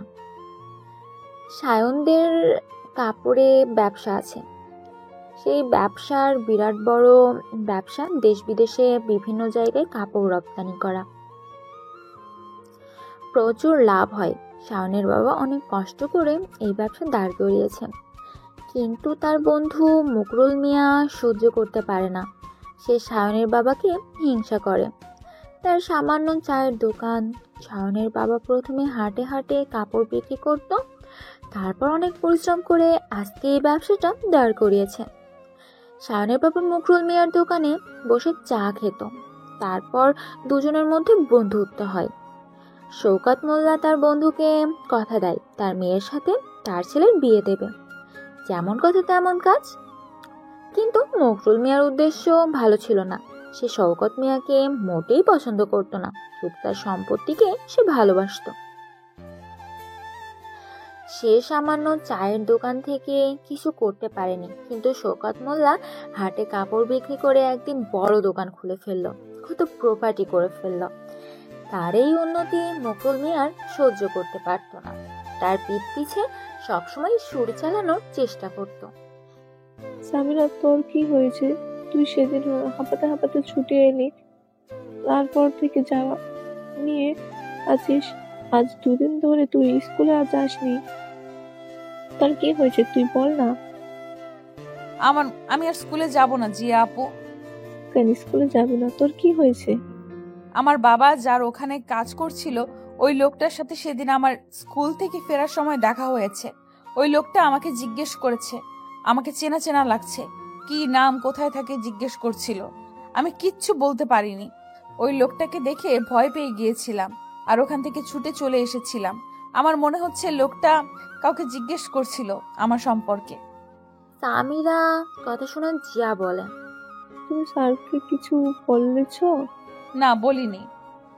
ঠিক আছে, আমি স্যারকে ফোন করছি। তারপর জিয়া শায়নকে ফোন করে আর বলে, স্যার আসসালামু আলাইকুম, আপনি কি ব্যস্ত আছেন? ওয়ালাইকুম আসসালাম। ব্যস্ত তো আছি, একটু মার্কেটে ঘুরছি। তুমি তো জানো ছদ্মবেশে আমি ডেলিভারি কাজ করি, সেই কাজে এখন মার্কেটে এসেছি। কেন, কিছু বলবে? স্যার আপনি একবার ফ্ল্যাটে আসতে পারবেন? অনেক কথা আছে, ফোনে বলা যাবে না। আপনি এখানে এলে সব কিছু বলবো। খুব দরকার? হ্যাঁ স্যার, সামিরার ব্যাপারে কিছু কথা আছে। কেন, সামিরা কি হয়েছে? স্যার ফোনে বলা যাবে না, আমি এখানে আসুন। জিয়ার কথা শুনে সায়ন বুঝতে পারে কিছু গুরুত্বপূর্ণ কথা আছে যা জিয়া সায়নকে বলতে চায়। সায়ন জিয়াকে বলে, আজ রাত 9টায় আমি যাব। রাত 9টার পর সায়ন এলো জিয়ার সামিরাকে সায়নের সামনে নিয়ে যায় আর বলে, স্যার এসেছে। সেদিন স্কুল থেকে ফেরার পথে কি হয়েছিল স্যারকে খুলে বলো, একদম ভয় পাবে না। জিয়ার কথা শুনে সায়ন বলে, কি হয়েছিল সামিরা স্কুল থেকে ফেরার পথে? সেদিন স্কুল থেকে বাড়ি ফেরার পথে হঠাৎ সেই লোকটার সঙ্গে দেখা হলো। বাবা যেখানে কাজ করতো মিস্টার রাজাত, লোকটাকে আমি 2-3 বার বাবার সাথে দেখেছি। আমাদের বস্তির বাড়িতে বাবার সাথে দেখা করতে এসেছিল। সামিরার মুখ থেকে মিস্টার আজাতের কথা শুনে সায়ন বলে, কি জিজ্ঞাসা করেছিল তোমাকে? তারপর সামিরাকে মিস্টার আজাদ কি জিজ্ঞাসা করেছিল সব কথা খুলে পড়ল। সব শুনে সায়ন বলল, তোমাকে আর স্কুলে যেতে হবে না, আমি স্কুলের কর্তৃপক্ষের সাথে কথা বলে নেব। তুমি বাড়িতে পড়বে আর পরীক্ষার সময় আমি তোমায় নিয়ে যাব। আমি বাড়িতে একজন প্রাইভেট টিচার দেখে দেব, সে তোমাকে কাল থেকে পড়াতে আসবে। আর তুমি এসব নিয়ে একদম মন খারাপ করবে না, তোমার সামনে পরীক্ষা, তুমি সেদিকে মন দাও। তারপরের দিন সায়ন তার এক বন্ধুর বোনকে ফোন করে আর বলে, আচ্ছা, আমি কি ফারিয়ার সাথে কথা বলছি? সায়নের কথা শুনে ফারিয়া হাসতে হাসতে বলে, এরকম তো কথা ছিল না ভাইয়া যে তার বোনকে ভুলে যাবে। হ্যাঁ, আমি ফারিয়া বলছি। ভুলে যাইনি, অনেকদিন কথা হয়নি, তাই কি রকম লাগছিল। আমি তোর ভাইয়ের কাছ থেকে ফোন নাম্বারটা নিয়েছি, অনেকদিন থেকে ফোন করব ভাবছিলাম, কিন্তু করতে পারিনি। তোর বিষয়ে সমস্ত ঘটনা আমি শুনেছি, আমার খুব খারাপ লাগছে। এইভাবে রবিন তোকে ছেড়ে চলে যাবে আমিও ভাবতে পারিনি। ওইসব কথা ছেড়ে দাও ভাইয়া, এখন বলো তুমি কেমন আছো, আর তুমি বিয়ে করেছো? ফারিয়ার কথা শুনে সায়ন হাসতে থাকে আর বলে, না রে, এখন আমার বিয়ে হয়নি। তোর ভাবি তো এখনো ছোট, তার বড় হতে সময় লাগবে, তারপর বিয়ে করব। তবে অবশ্যই তোকে দাওয়াত করব। শোন, তোর সাথে আমার কথা আছে। হ্যাঁ বলো। তোর ভাইয়া সেদিন তোর জন্য তো কাজের কথা বলছিল, তুই কাজ করবি? এটা আবার বলতে হবে? কাজ না করলে খাবো কি? ভাইয়া বুঝি তোমাকে বলেছে? হ্যাঁ রে, তা তুই কি কাজ চাইছিস? কষ্ট করে সততার সাথে ইনকাম করব, সেরকম কাজ তুমি আমাকে দেখে দেবে। অনেক কষ্ট করব, কিন্তু কখনোই খারাপ পথে যাব না। তুমি জানো না, যার স্বামী যাকে ছেড়ে চলে যায় তাকে সমাজ ভালো চোখে দেখে না। আমারও একই অবস্থা। সমাজে থেকে সমাজের বিরুদ্ধে কত লড়াই করব বলো। ঠিক আছে, তুই কালকে আমার অফিসে আয়, তোর সাথে আমার কথা আছে। সামনাসামনি বসে কথা বলবো। আমি অ্যাড্রেসটা তোকে পাঠিয়ে দিচ্ছি। ঠিক আছে ভাইয়া, এখন রাখছি। ফারিয়া শানের বন্ধু তমালের ছোট বোন। তার ভাইয়া এমএ পাস ভালো জব করত, কিন্তু তার ভাইয়ের কলিগ রবিন বলে একটা ছেলেকে সে ভালোবেসে ফেলে। রবিন আগে থেকে বিবাহিত ছিল, সেটা জানতো না ফারিয়া। রবিন লুকিয়ে ফারিয়াকে বিয়ে করে। পরবর্তীকালে রবিনের স্ত্রী কোনোভাবে জানতে পেরে যায়, সে ফারিয়াকে অপমান করে খুব মারধর করে। ফারিয়া খুব ভেঙে পড়ে। রবিন ফারিয়াকে ছেড়ে নিজের স্ত্রী ও বাচ্চার কাছে চলে যায়। ফারিয়া আবার বাবার বাড়ি ফিরে আসে। বাবা মার অমতে বিয়ে করেছিল, তাই তারা প্রথমে ফারিয়াকে মেনে নিতে চাননি, কিন্তু ভাই তমাল বোনের পাশে দাঁড়ায়, এক বোনকে সাহায্য করে। আজকে ফারিয়া সায়নের সাথে দেখা করতে তার অফিসে এসেছে। ফারিয়াকে দেখে সায়ন ভেতরে আসতে বলে আর বলে, অফিস চিনতে তোর কোনো অসুবিধা হয়নি তো? সায়নের কথায় ফারিয়া বলে, না ভাইয়া, কোনো অসুবিধা হয়নি। ভাইয়া, তুমি এত বড় একটা কোম্পানির মালিক হয়ে গোপনে ডেলিভারির কাজ করো, কেন এই কাজ করো ভাইয়া? তোকে একটা কথা কে বললো যে আমি গোপনে ডেলিভারি কাজ করি? আমি আর ভাইয়া একদিন মার্কেটে গিয়েছিলাম আর তোমাকে দেখেছি। আমি তোমাকে ডাকতে চাইছিলাম, কিন্তু ভাইয়া বারণ করলো, বলল এই কাজের সম্পূর্ণ সিক্রেট কেউ জানে না, তাই এই সময় তুই ওকে ডাকবি না। ও তাই বুঝি। আমি কিছু কাজের জন্য এই কাজটা করি। যাকগে, ওইসব কথা এখন ছাড়। আমি তোকে যে জন্য ডেকেছিলাম, তোর জন্য একটা ছাত্রী দেখেছি, তাকে বাড়িতে প্রাইভেট পড়াতে হবে। সে এই বছর মাধ্যমিক পরীক্ষা দেবে। তার বয়স 18 বছর হয়ে গেছে, কিন্তু কতগুলো সমস্যার জন্য সেই স্কুল ছেড়ে দিয়েছে, আবার নতুন করে শুরু করতে চাইছে। আমি চাই তুই ওকে বাড়িতে পড়াবি। আর তুই কত টাকার মাইনে নিবি আমাকে বল। কজন পড়বে? একজন। একজনের জন্য তুমি কত টাকার মাইনে দেবে? 1000 টাকা দেবে? ঠিক আছে, 1000 টাকাই দেব। সায়ন খেয়াল করলো ফারিয়ার মন খারাপ। সায়ন ফারিয়াকে জিজ্ঞাসা করলো, কিরে, তোর মন খারাপ কেন? তুমি একজন ছাত্রীকে পড়ানোর জন্য আমাকে দেখা করতে বলেছিলে। ফারিয়ার কথা বুঝতে পেরে সায়ন বলে, আমি বুঝতে পেরেছি তুই কি বলতে চাইছিস। না রে, তোর জন্য আমাদের কোম্পানিতে আরেকটা জবের ব্যবস্থা করেছি। আমি তো জানি তুই যথেষ্ট মেধাবী স্টুডেন্ট। আমি তাই তোকে নির্বাচন করেছি সেই মেয়েটাকে পড়ানোর জন্য। ওতে তুই কত টাকা আরো ইনকাম করবি। আমার কোম্পানির একটা ভালো জায়গায় তোকে আমি বসাবো, তুই ভালো স্যালারি পাবি। ভাইয়া, তুমি যে বললে একটা মেয়েটাকে গো, আবার হবু ভাবি বুঝি?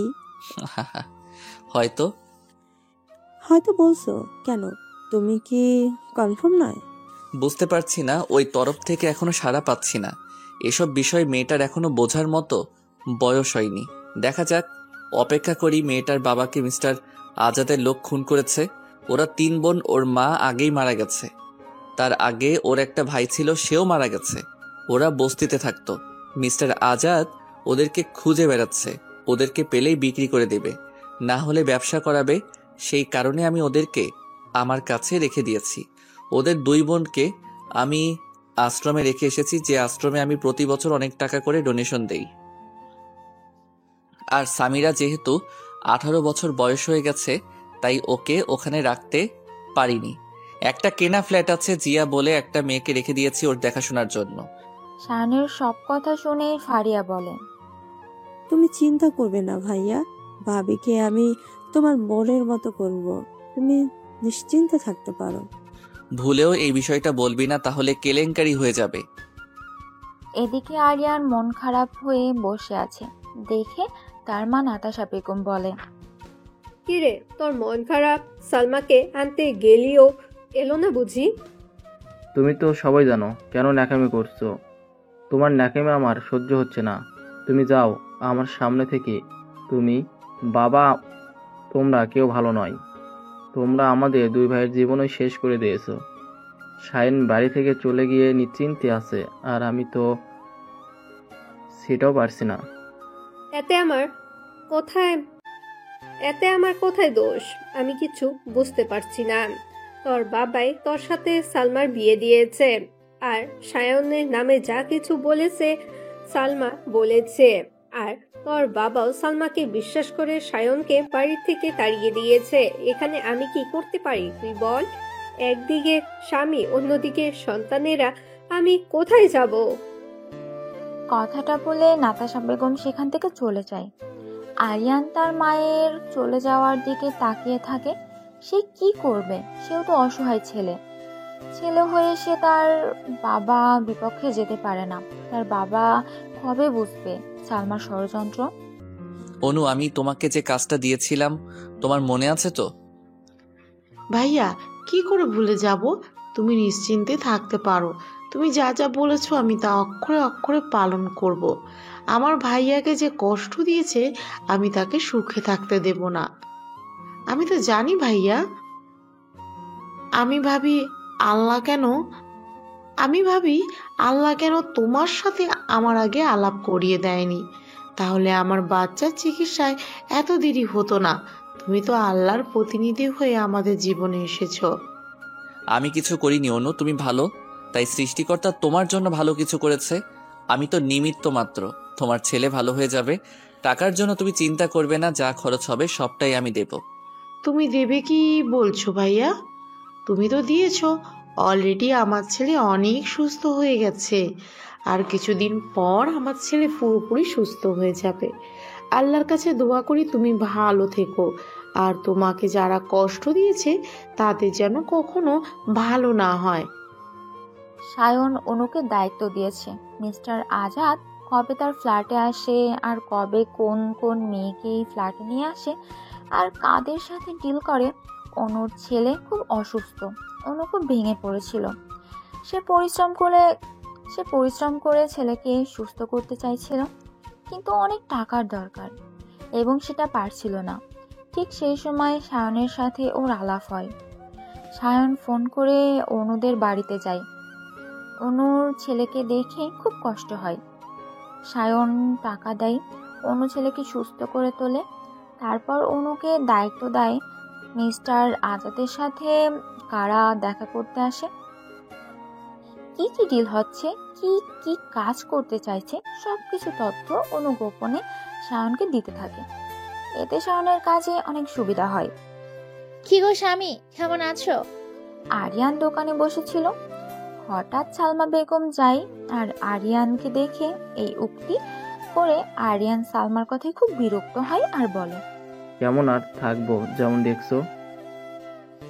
আর এখানে কোথায় সালমা খুব মজা পায়, আর আরিয়ানকে জড়িয়ে ধরে বলে, আমার স্বামী বুঝি খুব রাগ করেছে? ঠিক আছে, রাগ করতে হবে না। আমি তো এবার বাড়িতে চলে যাব, অনেক আদর করব। আর এতদিন ধরে যে আদর করা হয়নি ডাবল হয়ে যাবে। সুদে আসলে আদায় করে নেবে। তার স্বামী, আজ আমি তোমার কাছে এসেছি। বাবাকে তো দেখতে পাচ্ছি না। বাবা থাকলে এই সমস্যা মিটে যেত।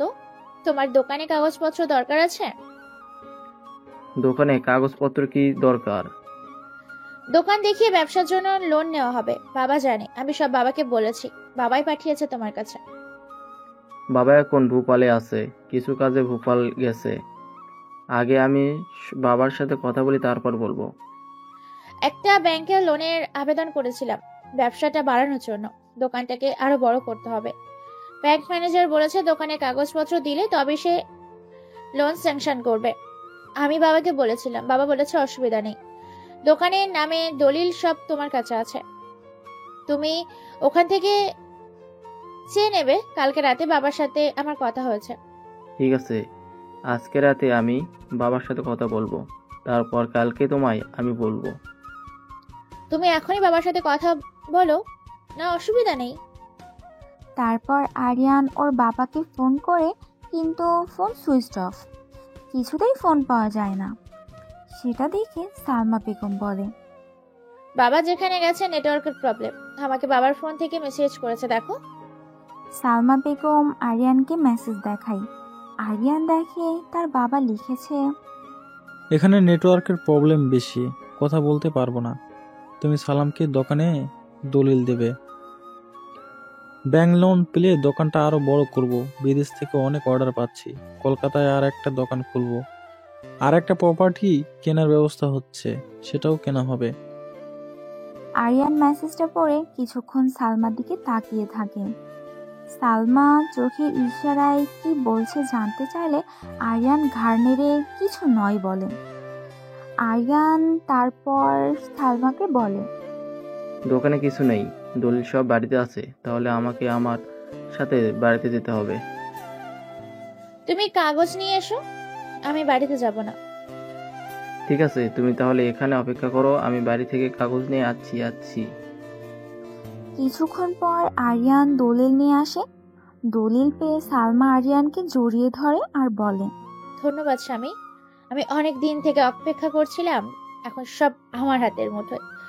তুমি চিন্তা করো না, খুব ভালো খবর পাবে তাড়াতাড়ি। আমি এখন আসছি। আরিয়ান সালমা বেগমের কথাই কোনো উত্তর দেয় না, সে মুচকি হাসে। সালমা সেখান থেকে চলে যায়। সামিরা, আমি তোমায় বলেছিলাম না একজন দিদিমণি তোমাকে বাড়িতে পড়াবে? আজকে সে দিদিমণি তোমাকে পড়াতে এসেছে। ফারিয়া, এদিকে এসো, এর সাথে আলাপ করো। এর নাম সামিরা, এই তোমার ছাত্রী। সায়নের কথা শুনে ফারিয়া সামিরাকে বলে, হ্যাঁ সামিরা, কেমন আছো? কেমন পড়াশোনা হচ্ছে তোমার? ফারিয়া কোথায় সামিরা কিছু বলে না। তখন পাশ থেকে জিয়া বলে, সামিরা আপু কিছু জিজ্ঞাসা করছে, তুমি কথা বলো। কি হলো, কি তোমার কথা বলছো না কেন? মানুষ কিছু জিজ্ঞাসা করলে উত্তর দিতে হয়, এইটুকু বোধ বুদ্ধি কি তোমার নেই? সায়নের কথায় সামিরা রেগে যায় আর বলে, আমি এখানে থাকবো না, আমি আমার বোনদেরকে নিয়ে কোথাও চলে যাব। বোনেদের নিয়ে কোথায় যাবে? কোথাও যাওয়ার তোমার জায়গা নেই, তোমাকে এখানেই থাকতে হবে। আর আজ থেকে ও তোমাকে পড়াবে। এখন কোনো কথা না বলে বইটা বার করে ওর কাছে পড়তে বসো। সায়নের কথায় সামিরা কিছু না বলে রুমের ভিতরে চলে আসে। জিয়া সায়নকে বলে, স্যার আমি দেখেছি ওই দিনের পর থেকে ওর মনটা খারাপ, বেশি বয়স না তো, আবার বোনেরও ওর থেকে দূরে আছে, তাই আমার মনে হয় ওকে নিয়ে একবার ওর বোনদের কাছ থেকে ঘুরে আসো। চলুন না, কালকে আমরা সবাই মিলে যাই। ঠিক আছে, তাহলে চলো, কালকে সবাই যাব। আর ফারিয়া, তুমিও যাচ্ছ আমাদের সাথে। তোমার ছাত্রীকে এবার থেকে তোমার দায়িত্ব দিলাম। তারপরের দিন সবাই মিলে আশ্রমে যায়। সামিরাকে দেখতে পেয়ে তার দুই বোন সামিরাকে জড়িয়ে ধরে। আর পিঙ্কি বলে, আপু তুই কেমন আছিস? আমি ভালো নেই রে বোন, তোদের কথা খুব, তোদের জন্য মন কেমন করছে, তাই তো আজকে চলে এলাম। চল আমরা সবাই মিলে আমাদের গ্রামের বাড়িতে চলে যাই, এখানে থাকবো না, এখানকার মানুষজন কেউ ভালো নয়। কেন আপু এই কথা বলছিস? সায়ন ভাইয়া কিন্তু খুব ভালো, ও আমাদের প্রত্যেক মাসে দেখতে আসে, আমাদের জন্য কত কি নিয়ে আসে। আমরা তো এখানে খুব ভালো আছি। ওই লোকটা ভালো নয়, ও এক নাম্বারের বদমাশ। ওই লোকটা আমাদের ক্ষতি করতে চাইছে। মিথ্যে কথা কে বলেছে তোকে এসব কথা? আমার লোক আছে, সেই এসব কথা বলেছে। সায়ন বলে লোকটা একজন মাফিয়া, ওর একটা গ্রুপ আছে। এই লোকটা মোটেই। কথাটা শেষ করতে পারল না, তার আগে সায়ন বলল, এই লোকটা খুব খারাপ, তাই তো? তোমাকে এই খবরটা কে দিয়েছে? সায়ন কথাটা চিৎকার করে বলে। পিঙ্কি এবং সামিরা দুজনেই চমকে যায়। সায়ন জিয়া ও ফারিয়া নিয়ে ভিতরে চলে গিয়েছিল। ঠিক সেই সুযোগে সামিরা পিঙ্কিকে এই কথাগুলো বলছিল। সায়ন শুনে ফেলে। সায়ন এবার সামিরার হাতটা জোর করে ধরে আর চিৎকার করে বলে, এবার বল, তোকে কে কথাটা বলেছে? ওই মিস্টার আজাদের লোক, তাই তো? আমি সব জানি, তুই কি বলবি? আমি কেমন ছেলে তুই জানিস না, এবার তোকে দেখাবো আমার আসল রূপ। দেখ। সায়ন রেগে গেছে দেখে ফারিয়া বলে, ভাইয়া তুমি চুপ করো, আমরা ওর সাথে কথা বলছি। এই আশ্রমে এইভাবে চিৎকার করো না, অন্য লোকেরা শুনলেই ওরা কি ভাববে বলো তো? তুমি শান্ত হও ভাইয়া, আমি দেখছি। রনি আর জিয়া সায়নকে নিয়ে একটু দূরে চলে যায়। আর ফারিয়া সামিরাকে বলে, সামিরা, তোমায় কে কি বলেছে আমায় বলো। দেখো, ভাইয়া কিন্তু খুব ভালো মানুষ। ও জীবনে অনেক কষ্ট করেছে, তাই মাফিয়ার পথ বেছে নিয়েছে। তার মানে ভাইয়া কারো ক্ষতি করে না। আমি খুব বিপদের মধ্যে ছিলাম, এই ভাইয়ের একমাত্র আমার পাশে দাঁড়িয়েছিল। তাই তুমি ভাইয়াকে ভুল বোঝো না। তুমি বলো না কে কি বলেছে। সামিরা কোনো কথা না বলে সেখান থেকে চলে যায়। ফারিয়া বুঝতে পারে কেউ তো কিছু বলেছে যেটা ওর মাথা থেকে বেরোচ্ছে না, তাই কিছু না বলে সে সায়নকে বলে, ভাইয়া, সামিরা অবুঝ এখনো, অতটা ম্যাচিওর নয়। নিশ্চয়ই ওকে কেউ কিছু বলেছে। তুমি চিন্তা করবে না, আমি সামিরাকে বুঝিয়ে বলবো। একটু সময় লাগবে। এখন চলো বাড়ি ফিরে যাব, আমারও দেরি হয়ে যাচ্ছে। আরিয়ান, তুই বাড়ি থেকে কখন কি নিয়ে গেলি? দোকানের কাগজ। দোকান বড় করার জন্য আমার একটা দোকানে কেনার জন্য ব্যাংক থেকে লোন নিতে হবে। সালমা এসেছিল দোকানে দলিল নিতে। তোর বাবা ফোন করেছিল? নেটওয়ার্কের প্রবলেম, ফোন যাচ্ছে না, মেসেজ করেছিল। নাতাশা বেগম বুঝতে পারে সালমা কিছু একটা করতে চাইছে, কিন্তু এই মুহূর্তে ছেলেকে কিছু বলা যাবে না, তাই সে কিছু না বলে নিজের কাছে মন দেয়। বিল্লু, তুই জানিস আমাদের দলের একটা ছেলেকে কি বা কারা গুলি করে মেরেছে? আমি জানি এটা কে করেছে, তবে আমিও ছেড়ে কথা বলবো না। এই নিয়ে আমার বিশ্বস্ত দুটো লোককে কেউ খুন করলো। মিস্টার আজাদ এর লোক আবার খুন হতে হয়েছে। সে খুব বিশ্বস্ত ছিল আজাদের কাছে। তার মৃত্যুতে ভেঙে পড়েছে মিস্টার আজাদ। পুলিশ এসে লাশ নিয়ে যায়, তদন্ত করবে বলে আশ্বাস দেয়, কিন্তু মিস্টার আজাদের মন শান্ত হয় না। কেউ তো পিছন থেকে ছুরি মারছে, সেই ব্যক্তিটাকে চিহ্নিত করতে হবে। সামিরা, ফারিয়া আপু পড়তে বসেছে, আর তুমি চুপচাপ এখানে বসে আছো। কিছু ভালো লাগছে না জিয়া আপু। কি হয়েছে আমার, বলো। কি বলবো বুঝতে পারছি না। আমি যা দেখছি সেটা কি সত্যি, না আমাকে যা দেখানো হচ্ছে বলা হচ্ছে সেটা সত্যি? দেখো সামিরা, তোমায় কে কি বলেছে আমি জানি না, তবে স্যার কিন্তু খুব ভালো মানুষ। আমি এটুকু জোর দিয়ে বলতে পারি। আর তুমি কিছু মনে করো না, স্যার মনে হচ্ছে তোমায় পছন্দ করে। ও তোমাদের জন্য অনেক কিছু করেছে। তুমি মনকে প্রশ্ন করো যে একটা মানুষ কেন এত কিছু করছে। স্যারের উদ্দেশ্য কখনোই খারাপ হতে পারে না। রনি বলছিল স্যার নাকি তোমাকে। জিয়া কথাটা শেষ করতে পারলো না, তার আগে তামিরা চিৎকার করে বলল, ভালোবেসে মিথ্যা কথা আমার সাথে কখনো ভালো ব্যবহার করে না। দেখো সামিরা, তোমাকে আমি আর কিছু বলবো না, তবে যা করবে ভেবে চিন্তে করবে। এমন কিছু করবে না যার জন্য ভবিষ্যতে তোমাকে আফসোস করতে হয়। মিস্টার আজাদের বিশ্বস্ত লোক তৌফিককে কেউ বা কারা খুন করে তার বাড়ির সামনে লাশটাকে রেখে গেছে। ঘুম ভেঙেই মিস্টার আজাদ এই দৃশ্য দেখবে সে কল্পনাও করতে পারেনি, কারণ তৌফিক ছিল মিস্টার আজাদের খুব বিশ্বাসী ও খুব কাছের মানুষ। বেশিরভাগ ডিল তৌফিকই করত। মিস্টার আজাদ খুব ভেঙে পড়েছে। ঠিক সেই সময় কেউ ফোন করেছে। মিস্টার আজাদের কিছু ভালো লাগছে না, তবুও সে ফোনটা তুলল, আর হ্যালো বললেই ওপাশ থেকে কেউ বলে উঠল, এবার তোর পালা। মরবার জন্য তুই তৈরি হ। তোকে আমি তিল তিল করে মারবো, তোকে এত কষ্ট দেব যা তুই কখনো কল্পনাও করতে পারিস না। তোকে জীবন্ত লাশ করে বাঁচিয়ে রাখবো। ফোনে এসব কথাবার্তা শুনে মিস্টার আজাদ রেগে যায় আর চিৎকার করে বলে, তুই কে রে? বাপের যদি বেটা হোস তাহলে সামনে এসে কথা বল। এইভাবে পেছন থেকে ছুরি মারছিস কেন? ওপাশ থেকে কোনো কথা না বলে ফোনটা কেটে দেয়। মিস্টার আজাদ তারপর সালমাকে ফোন করে আর বলে, সালমা, তুমি খুব তাড়াতাড়ি ফ্ল্যাটে চলে এসো, তোমার সাথে আমার কথা আছে। কেন, কি হয়েছে মিস্টার আজাদ? তুমি সামনে এসো না, তারপর সব বলবো। আজকের মধ্যেই যাচ্ছি। মিস্টার আজাদ তার ফ্ল্যাটে এসে অনুকে বলে, অনু, তোকে আজকে আসতে হবে না, তুই বাড়ি চলে যা। কেন স্যার? এখানে কিছু লোক আসবে, কিছু ডিল ফাইনাল হবে। আমরা অনলাইনে খাবার অর্ডার করে ফেলবো। তোকে রান্না করতে হবে না। ঠিক আছে স্যার।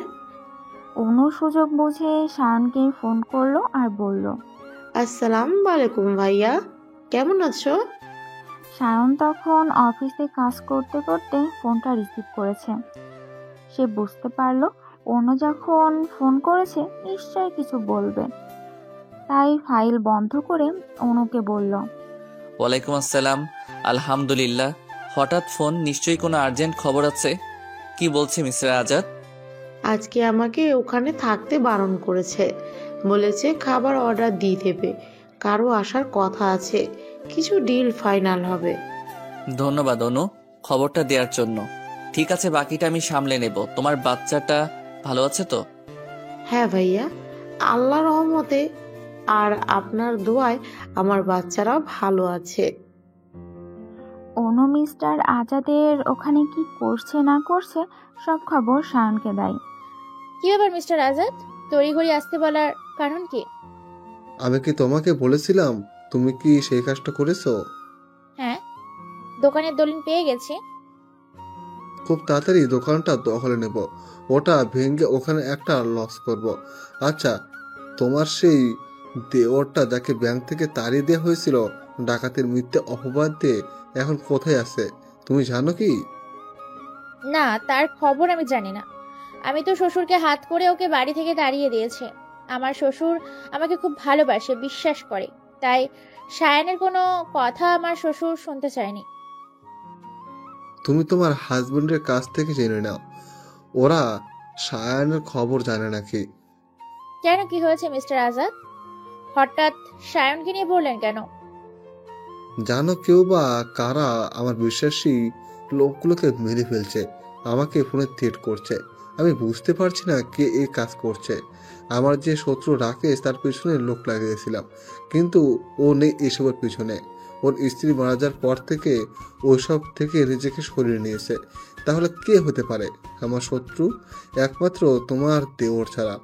ও রাগ ছিল আমার উপর। কিন্তু এইসবের পেছনে যে তুমি ছিলে সেটা তো সায়ন জানতো না। ও তো আমাকেই সন্দেহ করছিল। কেউ তো আছে, সায়ন হয়তো জানতে পেরেছে। সায়ন মূল মাস্টার মাইন্ড, তাই তুমি ওকে সন্দেহ থেকে দূরে রেখো না। তুমি হারিয়ানকে দিয়ে ওর খবর নেওয়ার চেষ্টা করো, আর তুমি শ্বশুর বাড়ি ফিরে যাও আর কিছুটা অভিনয় করো। ততদিনে আমি দোকানটা নিয়ে নিব আর তোমার শ্বশুরকেও জাহান্নামে পাঠিয়ে দেব। আমার শ্বশুর বাড়ি, ওখানে আমার যেতে ইচ্ছে করে না। আমার শাশুড়ি মাকে তো আমি সহ্যই করতে পারি না। আর আরিয়ান কাছে এলেই আমার অসহ্য লাগে। সালমা বেগমের কথা শুনে মিস্টার আজাদ বলে, প্লিজ ডার্লিং, আমার জন্য এইটুকু কষ্ট করলে। ওই কাপড়ের দোকানটা ভেঙে আমি লস বানাবো, তারপর দেখো না ওই বিজনেস খুব তাড়াতাড়ি দাঁড়িয়ে যাবে। তারপর তোমাকে বিয়ে করে আমি প্যারিস চলে যাব। ওখানে গিয়ে আমি নতুন ব্যবসা করব। তোমার শ্বশুরের সমস্ত সম্পত্তি তখন তোমার হয়ে যাবে। বহরমপুরে যে জায়গাটা আছে সেটাও তুমি তোমার নামে লিখে নেবে। সে আবার বলতে, বুড়ো এবার হাতে নাড়তে টের পাবে আমাকে বিশ্বাস করার মজা। বাবা এমনিতেই আমার শ্বশুরকে দেখতে পারতো না, শুধু মুখে মুখে ভালো মানুষই দেখাতো। মিস্টার আজাদের কথা মতো সালমা বেগম তারপরে তিনি শ্বশুর বাড়িতে চলে আসে। শাশুড়ি মাকে সালাম করতে গেলে শাশুড়ি নাতাশা বেগম বলেন, হারে থাক, আর সালাম করতে হবে না। তা কি মনে করে এসেছো? নিজের শ্বশুর বাড়িতে আসবো, তা আবার কি মনে করে আসবো? অনেক দিন থেকে আপনাদের জন্য মন কেমন করছে, সেই কারণে চলে এলাম। তা বাবা কোথায়? তোমার বাবা তো ব্যবসার কাজে একটু বাহিরে গেছে, চলে আসার কথা, কেন আসছে না কে জানে। ফোনও করে না। আরিয়ান বলেছিল নেটওয়ার্কের প্রবলেম, নাকি ফোন করতে পারিনি। মা, আপনি কিন্তু অনেক রোগা হয়ে গেছেন। আজকে রান্নাটা আমি করব। এখন তো কিছুদিন আছি, আপনাকে রান্না করতে হবে না। সালমা বেগমের কথা শুনে শাশুড়ি নাতাশা বেগম মুচকি হাসে আর বলে, তবু ভালো, শুনেও শান্তি। বউ রান্না ভাত খেতে পারবো। আজ তো প্রায় 2 বছর হলো তোমার বিয়ে হয়েছে, একদিনও তোমার হাতে রান্না খাইনি। আজ পেট পুরো ভাত খাবো। এদিকে সায়ন রনিকে নিয়ে এক জায়গায় যাচ্ছি, রনি জানে না সায়ন তাকে কোথায় নিয়ে যাচ্ছে। কিছুক্ষণ পর এক জায়গায় গাড়িটা থামলো। রনি গাড়ি থেকে নেমে সায়নকে জিজ্ঞাসা করলো, স্যার এখানে গাড়িটা থামালেন, এর কিছুটা পরে তো জঙ্গল পড়ে যাবে, আমরা এখানে কেন এসেছি? সামনের ওই পোড়ো বাড়িটা দেখতে পাচ্ছিস? ওখানে আমার প্রিয় একটা মানুষকে বন্দি করে রাখা হয়েছে। উনি খুব কষ্টে আছে। চল, আজকে ওকে নিয়ে যাব, তুই রেডি থাকবি। শত্রু যদি কেউ আক্রমণ করে তুই কাউকে ছাড়বি না, সরাসরি ফায়ার করে দিবি। তাতে কে মরলো কে বাঁচলো তোর দেখার দরকার নেই, শুধুই মানুষটাকে জীবিত রাখতে চাই। কিছুক্ষণ পরে সায়ন রনি সেখানে হাজির হয়। সেখানে এক ব্যক্তির পাহারায় ছিল। তার কোনো কথা না বলে তাকে গুলি করে দেয়। এভাবে ভিতরে ঢুকে মানুষটাকে দেখে সায়ন চিৎকার করে কেঁদে ওঠে আর বলে, বাবা আমি এসে গেছি, তোমার আর কিছু হবে না, চলো বাবা এখান থেকে। আমি তোমায় বলেছিলাম তোমার বৌমা ভালো মানুষ নয়, তবু তুমি আমায় বিশ্বাস করলে না। ওরা বাপ মেয়ে মিলে আমাদের পুরো সংসারটা শেষ করে দিল, আর তুমি একটা ব্যবসায়ী মানুষ হয়েও ওদের চাল ধরতে পারলে না। ওকে বিশ্বাস করে বড় ভাইয়ার সাথে তুমি বিয়ে দিলে। ছেলের কথা শুনে ভদ্রলোকের মুখ থেকে কোনো কথা বেরোচ্ছে না। তার চোখ দিয়ে গড়িয়ে পড়ছে নোনা জল। সে কথা বলা শক্তি হারিয়ে ফেলেছে। সায়ন তার বাবাকে দেখে নিয়ে তার একটা গোপন জায়গায় নিয়ে গিয়ে রাখে এবং নিজের একটা বিশ্বাসী ডাক্তারকে দিয়ে চিকিৎসা করায়। ডাক্তার বলে, অনেকদিন পেট ভরে কিছু খাইনি, তাই অসুস্থ হয়ে পড়েছি, শরীরে শক্তি কমে গেছে।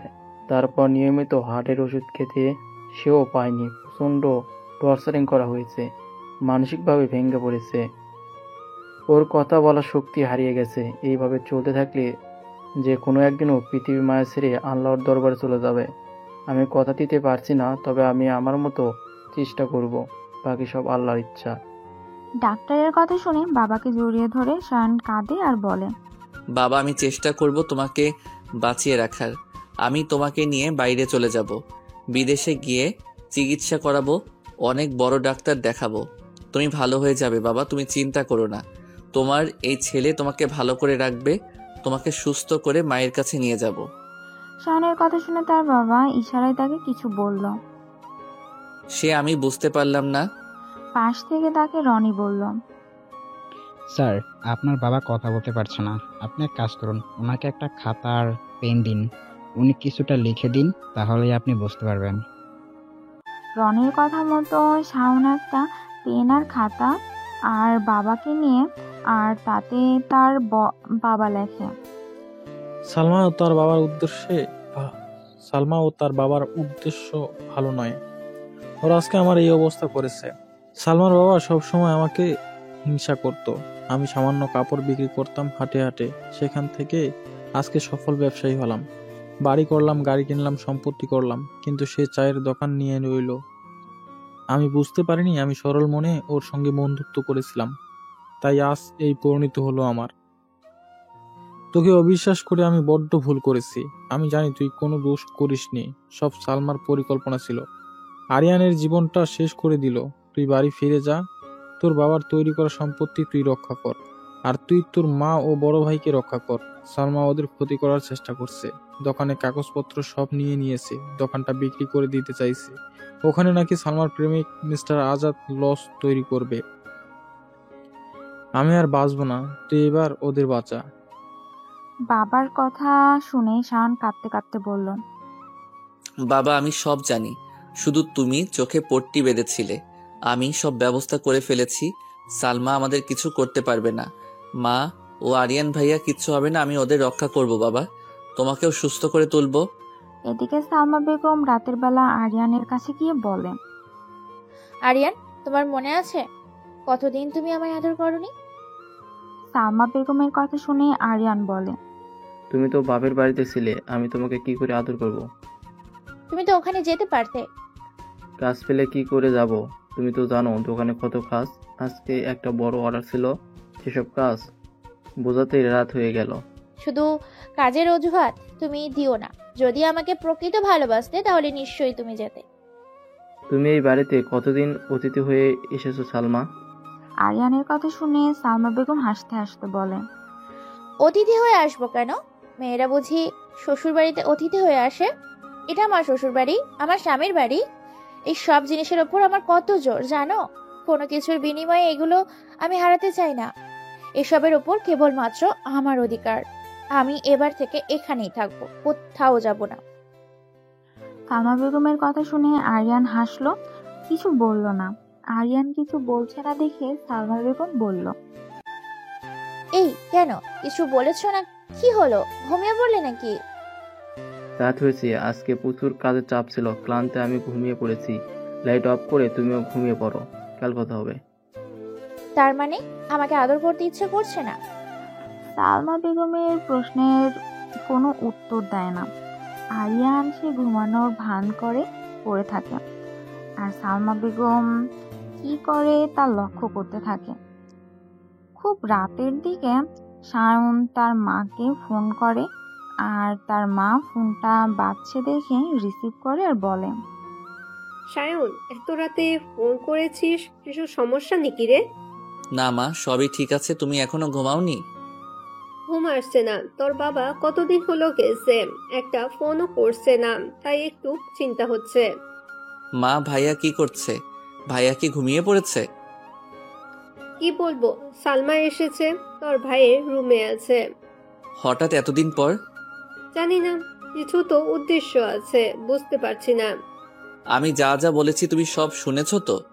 সব ঠিক আছে। আরিয়ানকে কিছুটা বলেছি, পুরোটা বলা হয়নি। ও সালমাকে পুরোপুরি বিশ্বাস না করলেও কিন্তু সন্দেহ করে না। একটা হয়তো তার প্রতি ভালোবাসা তৈরি হয়েছে, বিয়ে করেছে, 3 বার কবুল হয়েছে, হয়তো তার জন্যই এই অনুভূতি। ঠিক আছে মা, ঘুমানোর চেষ্টা করো, চিন্তা করো না, আমি তো আছি। তারপর দিন খাবার টেবিলে সালমা বেগম ও আরিয়ান মাকে উদ্দেশ্য করে বলে, মা, সায়নের খবর পেয়েছেন? এখন কোথায় আছে সায়ন জানেন? সালমার মুখ থেকে সায়নের কথা শুনে আরিয়ান নাতাশা বেগম দুজনেই চমকে যায়। নাতাশা বেগম সালমাকে বলে, হঠাৎ সায়নের খবর নিচ্ছ কেন? একটা বাজে ছেলে তোমার শ্বশুর বলেছে ওর নাম যেন এ বাড়িতে কোনোদিনও আলোচনা করা না হয়। তাই তুমিও সায়নের কথা কখনো জিজ্ঞাসা করবে না। আমরা কোনো কিছু খবর জানি না। তোমার শ্বশুর জানতে হলে রাগারাগি করবে। এই রকম একটা বাজে ছেলে ও কখনোই এই বাড়ির ছেলে হতে পারে না। ব্যাংকে ডাকাতি করে কত টাকা নিল, এই বাড়ির লোকের সাথে বেইমানি করলো, ও ভালো নয়। তোমার শ্বশুর সায়নকে বাড়ি থেকে তাড়িয়ে দিয়েছে, ভালো হয়েছে। আমার প্রথম কষ্ট হতো, কিন্তু এখন মনে হচ্ছে যেটা হয়েছে সেটা ঠিকই হয়েছে। নাতাশা বেগমের মুখ থেকে এই কথা শুনে সালমা একটু আশ্চর্য হয়, আর সে মনে মনে ভাবে, এই বুড়ি তো আগে অন্য কথা বলতো, এখন আবার এই কথা বলছে। কি জানি, বুড়ি হয়তো বুড়ো শোকে পাগল হয়ে গেছে, তাই ভুলভাল বকছে। সে যাই হোক, আমার কি যায় আসে? আমি যে কাজ করতে এখানে এসেছি সে কাজ করতে পারলেই হবে। সালমা বেগম বিড়বিড় করছে দেখে নাতাশা বেগম বলে, কি হলো সালমা, তুমি বিড়বিড় করছো কেন? কিছু বলছো না যে? কি ভাবছো তুমি? শাশুড়ি নাতাশা বেগমের কথা শুনে সালমা বেগম চমকে যায় আর বলে, না না, কিছু ভাবছি না। অনেকদিন হয়ে গেল বাবার খবর পাচ্ছি না। বাবা তো আমার খুব ভালোবাসে, তাই এখানে এসে বাবাকে খুব মিস করছি। আরিয়ান, তুমি একবার বাবাকে ফোন করো তো। আমাকে অনেক দিন আগে মেসেজ করেছিল, আর কিছু বলেনি। এবার তো বাবার এখানে ফিরে আসার কথা, কেন বাবা আসছে না? তোমার শ্বশুরের জন্য অত চিন্তা করতে হবে না। ও তো মাঝে মাঝে ব্যবসার জন্য বাইরে যায়। আমি আগে চিন্তা করতাম, এখন আর করি না, অভ্যাস হয়ে গেছে। ও খুব তাড়াতাড়ি ফিরে আসবে। এখন বলো, তোমার বাবা কেমন আছে? তুমি বলেছিলে হার্টের অপারেশন করতে হবে, ডাক্তার দেখিয়েছো? বুকে নাকি মেশিন বসাতে হবে, তার সবকিছু করিয়েছো? এতদিন ওখানে ছিলে, নিশ্চয় বাবার খুব সেবা করেছো। হ্যাঁ, বাবার হার্ট সার্জারি হয়ে গেছে, বাবা এখন ভালো আছে। এখানে আসতে চেয়েছিল, আমি বলেছি পরে আসতে। ভাইয়ের বিয়ে হবে সামনের মাসেই, মেয়ে দেখা হচ্ছে, তারপর বাবাকে নিয়ে এখানে চলে আসবো। তাই বুঝি? তা তোমার ভাই কি নিজে দেখে বিয়ে করছে, না তোমরা দেখাশোনা করে দিচ্ছ? ভাই আমার মতো অত বাবা ভক্ত নয়। ওর নিজের পার্টনার নিজেই দেখে নিয়েছে। মেয়েটা ওর সাথে পড়াশোনা করতো, একসাথে কাজ করে। খুব বড় লোকের মেয়ে বুঝি? না না, ভিখারির বাচ্চা সে। কারণেই তো বাবার মতো মত দেয়নি বিয়েতে, আমারও মত নেই। আমি মেয়েটার সাথে দেখা করে তাকে খুব অপমান করেছি যে আমার ভাইয়ের পেছনে থেকে পড়ে আছো কেন, কিন্তু মেয়েটা শুনছেই না। শাশুড়ি বৌমা যখন কথা বলছে তখন পাশ থেকে আরিয়ান বলে, আরে তুমি কেন এইসবে কান দিচ্ছ? তোমার ভাইয়ের জীবন তোমার ভাইয়ের সিদ্ধান্ত। ওর ভালো লেগেছে ও বিয়ে করবে, তুমি বা তোমার বাবা এখানে কে? আরিয়ানের কথা শুনে সালমা বেগম রেগে যায় আর বলে, ওর জীবনের সিদ্ধান্ত মানে বাবা কত কষ্ট করে ওকে মানুষ করেছে, ওর একটা দায়িত্ব নেই? ও বুঝি বাবা দায়িত্ব পালন করার জন্য শ্বশুর বাড়ি ছেড়ে বাপের বাড়িতে পড়ে থাকো? কি বললে তুমি?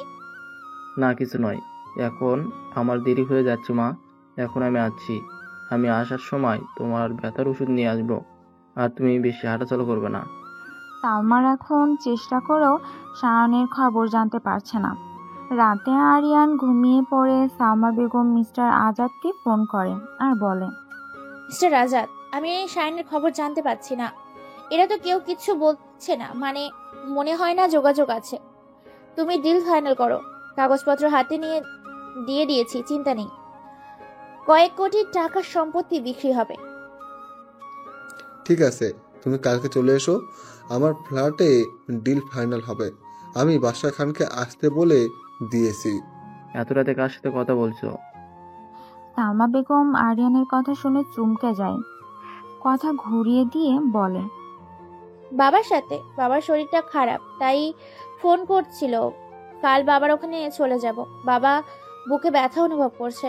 আমি বাবাকে বললাম ডাক্তার কাকুকে ফোন করতে। ও আচ্ছা, চলে এসো, রাত হয়েছে, ঘুমাতে হবে। ডিল ফাইনাল করে ফেলে, টাকাটাও নিয়ে নেয়। কিন্তু কিছুদিনের পর সালমা বেগম ও মিস্টার আজাদের বিরুদ্ধে কোর্টে কেস করে। বাদশা খান ওই প্রপার্টি কিনছিল। বাদশা খান বলেন যে তাকে জাল দলিল দেখিয়ে টাকা নিয়েছে। ওই দলিল নকল দলিল। পুলিশ এসে মিস্টার আজাদ ও সালমা বেগমকে আরেস্ট করে নিয়ে যায়। বিচারের দিন পড়লে বিচারপতি সালমা বেগমকে জিজ্ঞাসা করেন, আপনি কেন দলিল জাল করে এই কাজ করছেন? ওটা তো আপনার শ্বশুর সম্পত্তি। সালমা বেগম উত্তরে বলেন, আমার শ্বশুর আমার নামে সব লিখে দিয়েছে, কিন্তু আমার শ্বশুর বাড়ির সব লোক বদমাইশি করে আমাকে জাল দলিল দিয়েছে। ওরা আমার উপর প্রচুর অত্যাচার করতো, কিন্তু আমার শ্বশুর আমাকে খুব ভালোবাসতো। আমি জানতাম না দলিলটা জাল ছিল। ওরা আমার সাথে চিটিং করেছে। সালমা বেগম যখন কথাগুলো বলছিল ঠিক তখনই সায়ন সেখানে যায় আর বলে, তাই বুঝি? শাওনের আগমনে সালমা বেগম, মিস্টার আজাদ প্রত্যেকে চমকে যায়। তখনই হুইল চেয়ারে বসিয়ে এক ব্যক্তি সেখানে উপস্থিত করা হয়। ব্যক্তিকে দেখে সালমা বেগম চমকে যায় আর বলে, বাবা, আপনি এখানে? তখন শায়নের বাবা বলে, লজ্জা করে না তুই আমাকে বাবা বলে ডাকবি না? আরে তোকেই আমি বিশ্বাস করতাম, ভালোবাসতাম। তোর বাবা বরাবরই আমাকে হিংসা করতো, আমি সেটা বুঝতে পারতাম না। তোরা যে এত শয়তান ছিলিস সেটা আমি কখনো ভাবিনি। তাই তো তোকে আমি আমার বাড়ির বউ করে নিয়ে গিয়েছিলাম। কিন্তু তুই কি করলি? তুই আমার সংসারটা শেষ করে দিলি। তোকে বিশ্বাস করে সায়নকে বাড়ি থেকে তাড়িয়ে দিয়েছি। তারপর শায়ন বলতে শুরু করে, তুই যে ব্যাংকের ম্যানেজারের সাথে মিলে আমার নামে বদনাম করেছিস সে খবরটা আমি জানি। ব্যাংকের ম্যানেজার মিস্টার আজাদের ঘনিষ্ঠ বন্ধু ছিল। পরবর্তীকালে ব্যাংকের দুর্নীতির জন্য ম্যানেজারের চাকরি চলে যায়, কারণ আমি তো টাকা চুরি করিনি। তারপর তুই বাবাকে একটার পর একটা ব্রেন ওয়াশ করতে থাকিস। বাবা বুঝতে না পেরে আমাকে সন্দেহ করে আর বাড়ি থেকে তাড়িয়ে দেয়।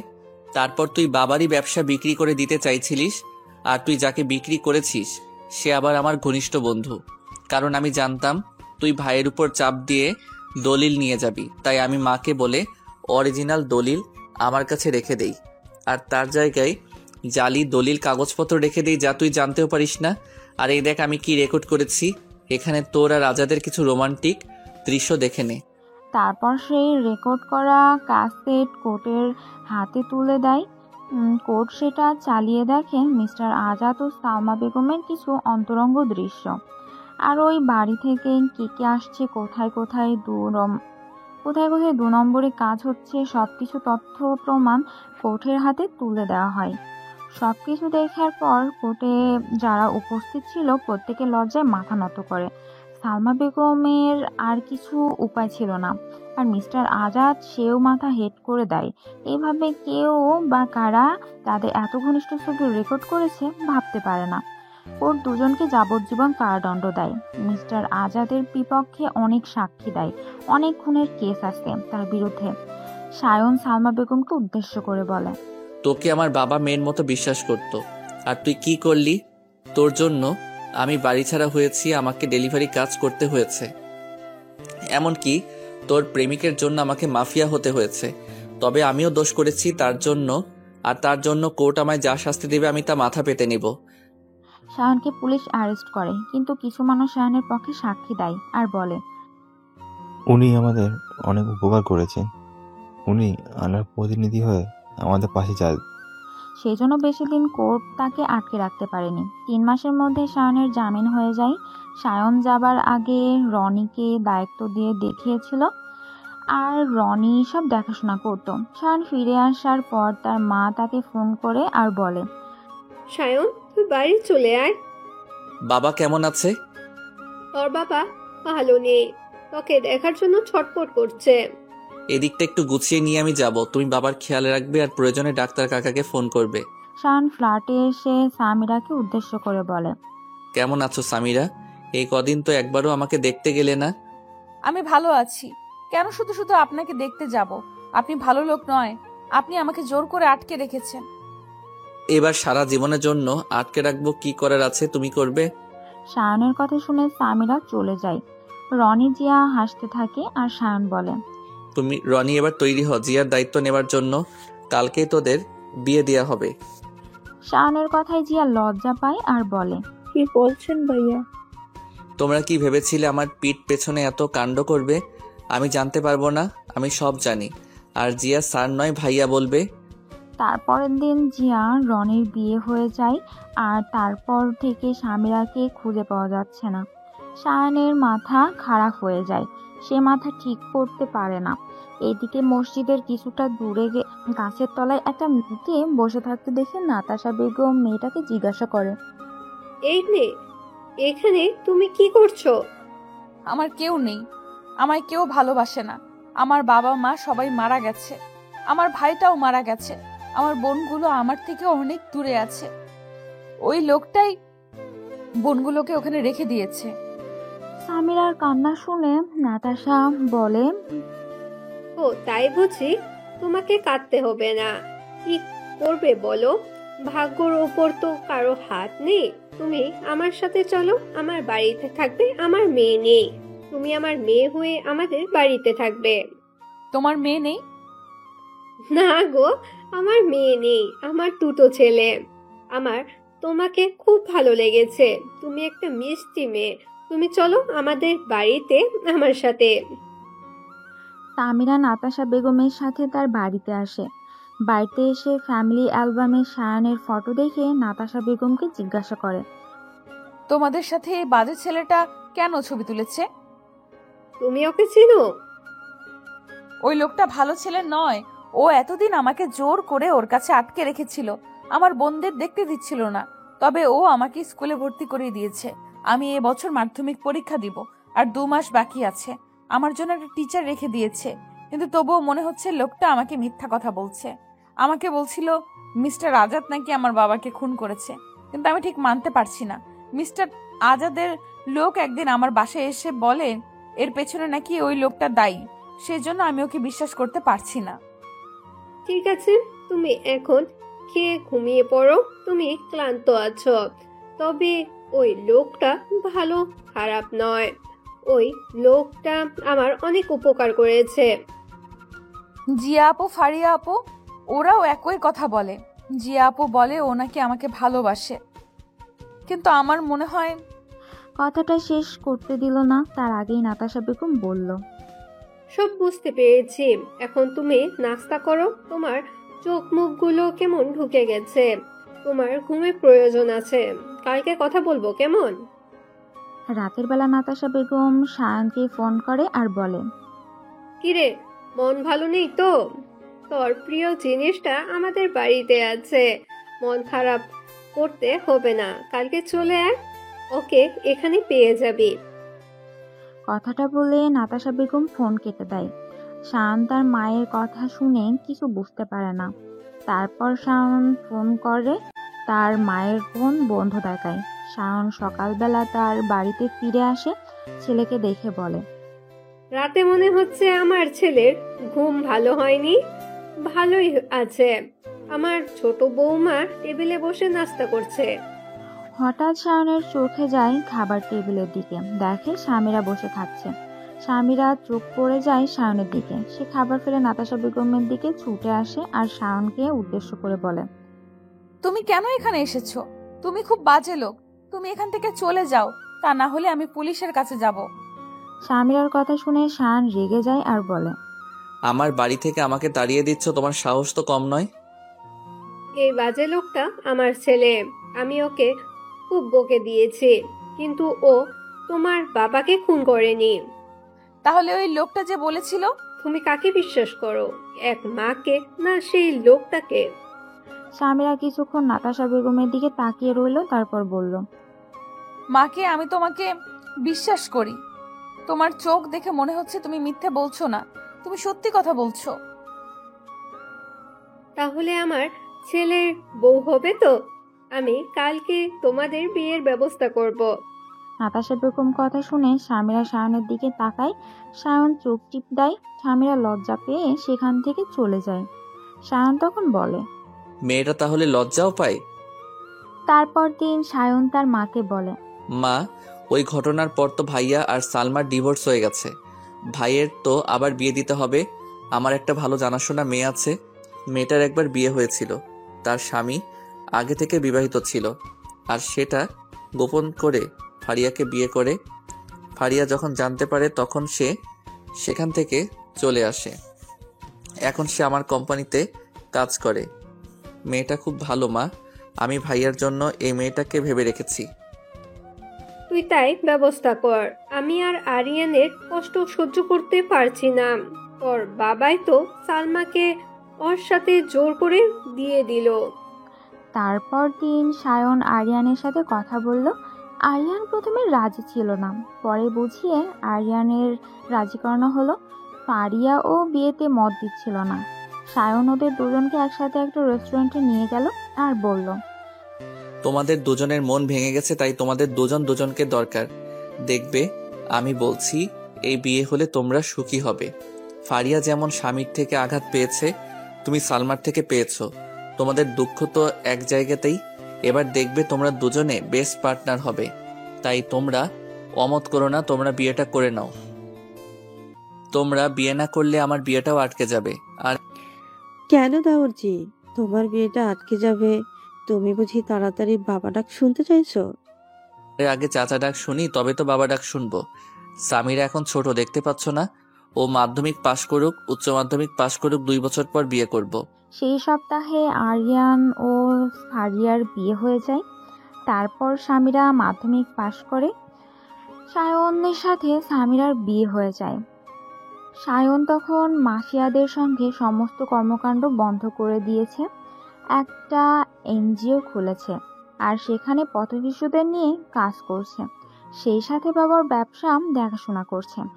আজকে সায়ন ও সামিরার বাসর রাত। সায়ন সামিরাকে বলে, জানো সামিরা, যেদিন তোমায় প্রথম দেখেছিলাম তুমি আমার পায়ের উপর পড়ে কাঁদছিলে, সেদিনই তোমাকে আমি ভালোবেসে ফেলেছি। কিন্তু তুমি ছোট ছিলে আর তুমি অসহায় ছিলে, তাই আমি তোমায় বলিনি। অনেক কষ্ট করে আজ তোমায় কাছে পেলাম। পিঙ্কি বলছিল আমাদের নাকি মেয়ে হবে আর তার নাম রাখবে পুতুল। নাও আমরা ছোট্ট পুতুলকে এই পৃথিবীতে আনার ব্যবস্থা করি। সায়নের কথায় সামিরা লজ্জা পায়। সামিরা সায়নের ডাককে উপেক্ষা করতে না পেরে সে ধরা দেয় সায়নের কাছে। সায়ন ও সামিরা তারপরের দিন কানাডা যায় হানিমুনের উদ্দেশ্যে। আরিয়ান ও ফারিয়া যায় জিয়া ও রনিকে সঙ্গে করে নিয়ে যায় সায়ন। ওরা প্রত্যেককে নিজের পরিবারের অংশ ভাবে সায়ন।